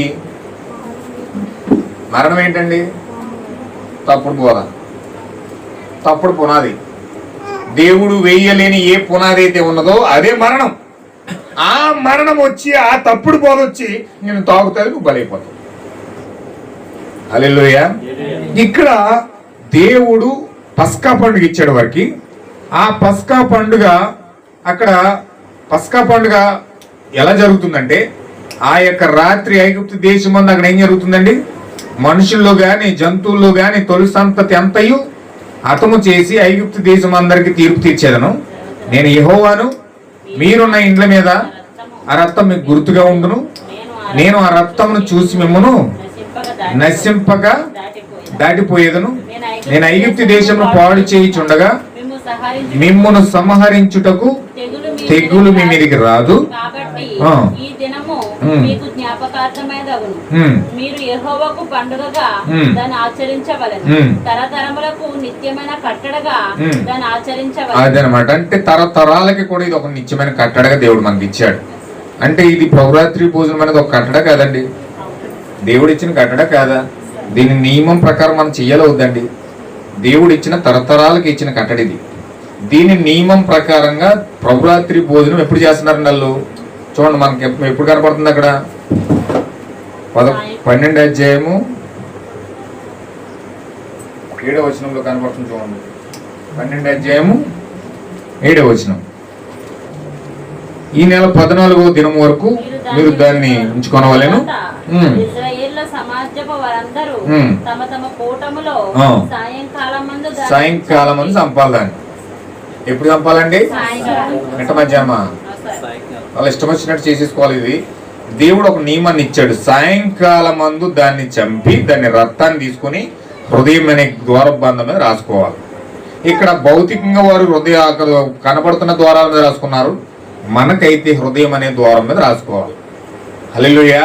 హృదయం అనే ద్వారం మీద ఎప్పుడైతే రక్తం ఉన్నదో, ప్రభువైన యేసుక్రీస్తు యొక్క రక్తము నీ హృదయంలో ఉన్నదో, ప్రభువైన యేసుక్రీస్తు యొక్క రక్తము వాక్యము నీ హృదయంలో ఉన్నదో, నీవు పరలోకపు ప్రయాణంలో నిత్య జీవపు జీవిగా తలరాయిని కలుసుకోవడానికి వెళ్తా ఉన్నావు. ఒకవేళ నీవు ఐగుప్తిలో ఉండిపోయి రక్తము లేకుండా ప్రవర్తన లేకుండా వెళ్ళావంటే నిన్ను మరణదూత తాకపోతా ఉంది. హల్లెలూయా. చూడండి, ఆ కాలానికి మోషే ఎలాగైతే ఉన్నాడో ఈ కాలానికి ప్రవర్తన్నాడు. ఆ కాలానికి మోషే అయితే ఈ కాలానికి విలియం మ్యారియన్ బ్రహ్మ అయి ఉన్నాడు. దేవుడు ఆ కాలానికి ఇశ్రాయేలు ప్రజల్ని పస్కాలోనికి నడిపించడానికి మోషేని పంపిస్తే, ఆత్మ సంబంధమైన మనలను పస్కాలోకి నడిపించడానికి దేవుడు విలియం బ్రహ్మ పంపించాడు. ఆమేన్. హల్లెలూయా. ఆ రోజు మోషే వాళ్ళకి రక్తాన్ని ఇస్తే, ఈ రోజు విలియం బ్రెనహం 7 ముద్రల గ్రంథాన్ని ఇచ్చి రక్తాన్ని మనకు పంపిణీ చేస్తాడు. హల్లెలూయా. 7 ఉరుముల గ్రంథాన్ని ఇచ్చి 7 ముద్రల గ్రంథాన్ని ఇచ్చి ఆయన ఏం చేస్తున్నాడంటే రక్తాన్ని పంపిణీ చేస్తా ఉన్నాడు. ఇప్పుడు రక్తం ఎక్కడ ఉందండి? దేవుడి రక్తాన్ని ఎక్కడ పెట్టాడు? 7 ఉరుముల్లో పెట్టాడు. బైబిల్లో రాయబడలేదండి. బైబిల్లో రాయబడని వాక్యముగా ఇందులో మర్మంగా దాయబడి ఉంది. హల్లెలూయా. ఇప్పుడు మర్మంగా దాయబడిన ఈ గ్రంథము 7 ముద్రల గ్రంథము. విలియం మ్యారియన్ బ్రహ్మ వచ్చి 7 ముద్రలను తెరిచి 7 ఉరుములు తెరిచి ఈ యొక్క కాలంలో ప్రజలకు రక్తాన్ని ప్రోక్షిస్తా ఉన్నాడు. హల్లెలూయా. ఏదో మనం ఇప్పుడు తాగే రక్తం కాదు, కానీ ఇదే దేవుని యొక్క రక్తం అనుకోండి. తాగిన వాళ్ళందరూ కూడా పరిశుద్ధులు అయిపోతురు పాటికి. తాగిన వాళ్ళందరూ కూడా పరలోకం వెళ్ళిపోతురు పాటికి. దీన్ని తాగిన వాళ్ళందరూ కూడా పాపం ఎన్నడూ కూడా చేయకుండా అయిపోతురు పాటికి. ఇది నిజమైన రక్తం అయితే దేవుడు ఏం చేశాడంటే ఈ యొక్క ఆజ్ఞ ద్వారా దేవుడు దీంట్లో తీసుకెళ్తున్నాడు. హల్లెలూయా. దేవుడి యొక్క ఆజ్ఞనిచ్చి, అపోస్తుల బోధనిచ్చి, సహవాసమునిచ్చి, పరిశుద్ధాత్మనిచ్చి, రక్తమునిచ్చి, దీని ద్వారా దేవుడు దీంట్లోకి నడిపిస్తున్నాడు. ఇప్పుడు నిజమైన రక్తం ఏది? నిజమైన రక్తం ఏదండి? 7 ముద్రల గ్రంథమై ఉంది. రక్తం అంటే తాగేది కాదు ఇది. నువ్వు ఎప్పుడైతే ఈ యొక్క గ్రంథంతో సహవాసం చేస్తూ చదువుతూ ఇందులో ఉన్న ప్రత్యక్షతను పొందుకుంటా ఉన్నావో రక్తం నీలోకి వస్తా ఉంది. ఇందులో ఉన్న వాక్యం నీకు ఎప్పుడైతే విరవబడతా ఉందో జీవనీలోకి వస్తా ఉంది. ఇప్పుడు ఎప్పుడైతే జీవనీలోకి వస్తా ఉందో నీవు దేవుని యొక్క కుమారుడిగా మారిపోతా ఉన్నావు. దేవుని యొక్క జీవము నీలో నుంచి బయటకు వస్తా ఉంది. దేవుని యొక్క ఆ యొక్క సత్యము, దేవుని యొక్క ఆ జీవం నీలోకి వచ్చినప్పుడు నీవేం పలుకుతావు తెలుసా? సముద్రంతో మాట్లాడతావు, సూర్యుడితో మాట్లాడతావు, చెట్లతో మాట్లాడతావు, జంతువులతో మాట్లాడతావు, దెయ్యాలతో మాట్లాడతావు. అన్ని కూడా నీ కంట్రోల్లో ఉంటాయి. హల్లెలూయా. భౌతిక సంబంధమైన రాజ్యంలోనూ కదులుతావు, ఆత్మ సంబంధమైన రాజ్యంలో కూడా కదులుతావు. ఆత్మ సంబంధమైన రాజ్యంలో ఉన్న వాటిని చూస్తావు, భౌతిక సంబంధమైన దాంట్లో ఉన్నదాన్ని చూస్తావు. రెండు రాజ్యాలలో నివసించే జీవి అయిపోతాను. ఎప్పుడండి? ఎప్పుడు? దేవుని యొక్క నిజమైన రక్తము నీ హృదయంలోకి వచ్చినప్పుడు. దేవుని నాకు మహిమ కలుగును గాక. ప్రార్థనకి వెళ్ళిపోయి ముసుగేసుకుని 2 గంటలకు కూర్చుంటే నీకు నిత్య జీవం వచ్చేది. ఉపవాసం ప్రార్థన చేస్తే వచ్చేది, లేకపోతే దశంభాగాలు ఇచ్చేసి కానుకలు ఇచ్చేసి నీ ఏదేదో సామాజిక కార్యాలు చేసేయడం వల్ల నీకు నిత్య జీవం వచ్చేది. కానీ నిత్య జీవం నీలోకి రావాలంటే అపోస్తుల బోధలో నుంచి, సహవాసంలో నుంచి 7 ముద్రల ప్రత్యక్షతలోనికి నువ్వు ఎప్పుడైతే ప్రవేశిస్తావో అప్పుడు నీలోనికి జీవం వస్తా ఉంది. హల్లెలూయా. ఇందులోకి రావడానికి ఇది ఒక మార్గం. ఇందులోకి రావడానికి, ఇందులో ఉన్న జీవాన్ని పొందుకోవడానికి ఇది ఒక మార్గమై ఉన్నది.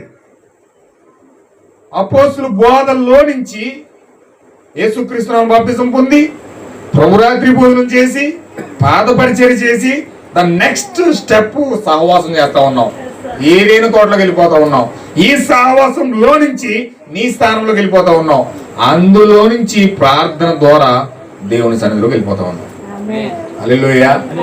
చివరిగా నేను ఒక లేఖనం చదివి నేను ముగిస్తాను. యెహెజ్కేలు గ్రంథం 9వ అధ్యాయం 2వ వచనం చదవాలి. అమ్మ ఇదందరూ కూడా చూడాలి దయచేసి. యెహెజ్కేలు గ్రంథం 9వ అధ్యాయం.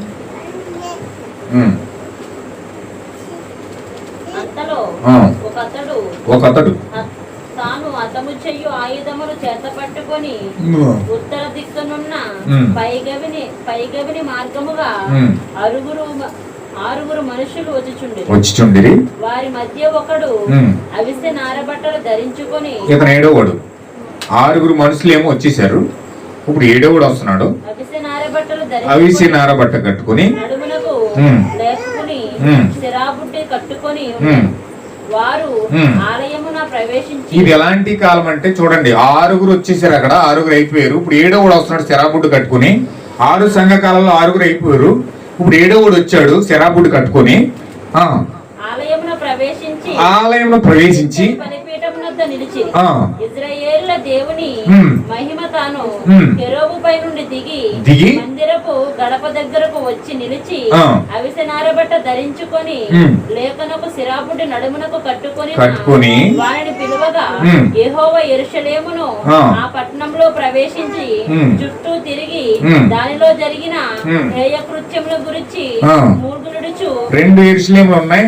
ఒకటేమో భౌతిక సంబంధమైన యెరూషలేము ఉంది, 2వ యెరూషలేము వర్తమానమై ఉన్నది, 7 ముద్రల గ్రంథమై ఉన్నది. ఇప్పుడు ఈ యొక్క యెరూషలేములో ఆత్మ సంబంధమైన యెరూషలేము ఇదైతే, భౌతిక సంబంధమైన యెరూషలేమేమో భౌతికంగా కనబడుతుంది మనకి. ఇది ఆత్మ సంబంధమైన యెరూషలేము, అది భౌతిక సంబంధమైన యెరూషలేము. ఇప్పుడు యెరూషలేములో జరుగుతున్న హేయ కృత్యాల కోసం మూర్ఖులు ఇడుచు ప్రలాపించుచు లాటములపై గురుతు వెయ్యమని వారికి ఆజ్ఞాపించి నేను వినుచుండగా వారికి ఇలాగ సెలవిచ్చాను. మీరు పట్టణములో వాని వెంట పోయి నా పరిశుద్ధ స్థలము దగ్గర మొదలు పెట్టి కటాక్షమైనను కనికరమైనను లేకుండా అందరిని హతము చెయ్యుడి. అమ్మా వింటున్నారా? వింటున్నారండి? ఇక్కడ దేవాలయం నుంచి మొదలు పెట్టి కఠినమైనను కరుణైనను ఏమైనా లేకుండా, కనికరం లేకుండా, కటాక్షం లేకుండా మొత్తం అందరినీ కూడా చంపమంటున్నాడు. అక్కడ చావకుండా ఉండే ప్రజలు ఎవరంటే, ఎవరైతే యెరూషలేములో పై పట్టణంలో ప్రవేశించి అక్కడ ఎవరైతే యెరూషలేములో జరుగుతున్న హే కృత్యాల కోసం మూర్ఖులెడుతూ ప్రలాపిస్తూ లాలాటముల పైన గుర్తు వేయమని వారికి ఆజ్ఞాపించింది. గుర్తు ఎవరికైతే ఉందో వారికి మరణదూత దాటిపోతా ఉంది. ఇక్కడ మరణదూత వస్తుంది, మరణదూత వచ్చి హతులు చేసుకుంటా పోతా ఉంది. ఇక్కడ ఎవరికైతే హతం అవ్వకుండా ఉంటున్నారంటే యెరూషలేములో జరుగుతున్న హేయ కృత్యాల కోసం మూర్గులిడుతూ ప్రలాపిస్తూ ప్రార్థిస్తున్నారో వారికి గుర్తు వస్తుంది. ఏమేన్ హల్లెలూయా. అక్కడ ఏం చెప్పాడండి నిర్గమకాండంలో ప్రభురాత్రి భోజనం ఎలా చేయమన్నాడు? ఏమన్నా వింటున్నారండి? నిర్గమకాండంలో ప్రభురాత్రి భోజనం ఎలా చేయమన్నాడు? నడుం కట్టుకొని, చెప్పులు తొడుక్కొని, కర్ర చేత పట్టుకొని త్వరపడుచు తినమన్నాడు.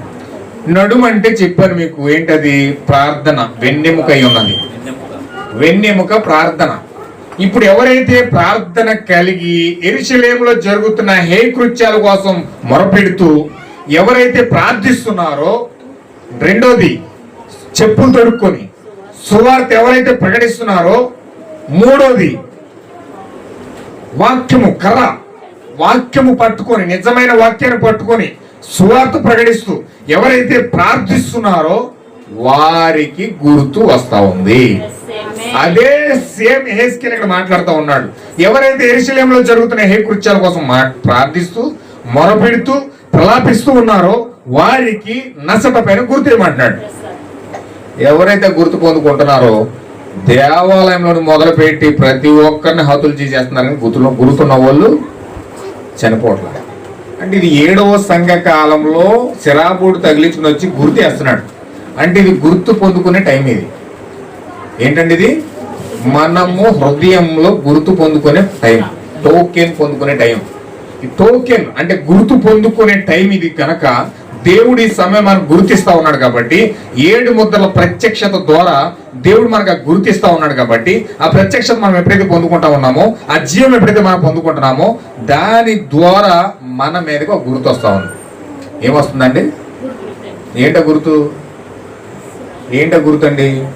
పరిశుద్ధాత్మ. గుర్తు ఏంటండి? పరిశుద్ధాత్మ ఎప్పుడైతే మన హృదయంలోకి వస్తుందో, ప్రపంచంలో అందరూ చచ్చిపోతారేమో కానీ పరిశుద్ధాత్మ కలిగిన ప్రజలు చచ్చిపోరు.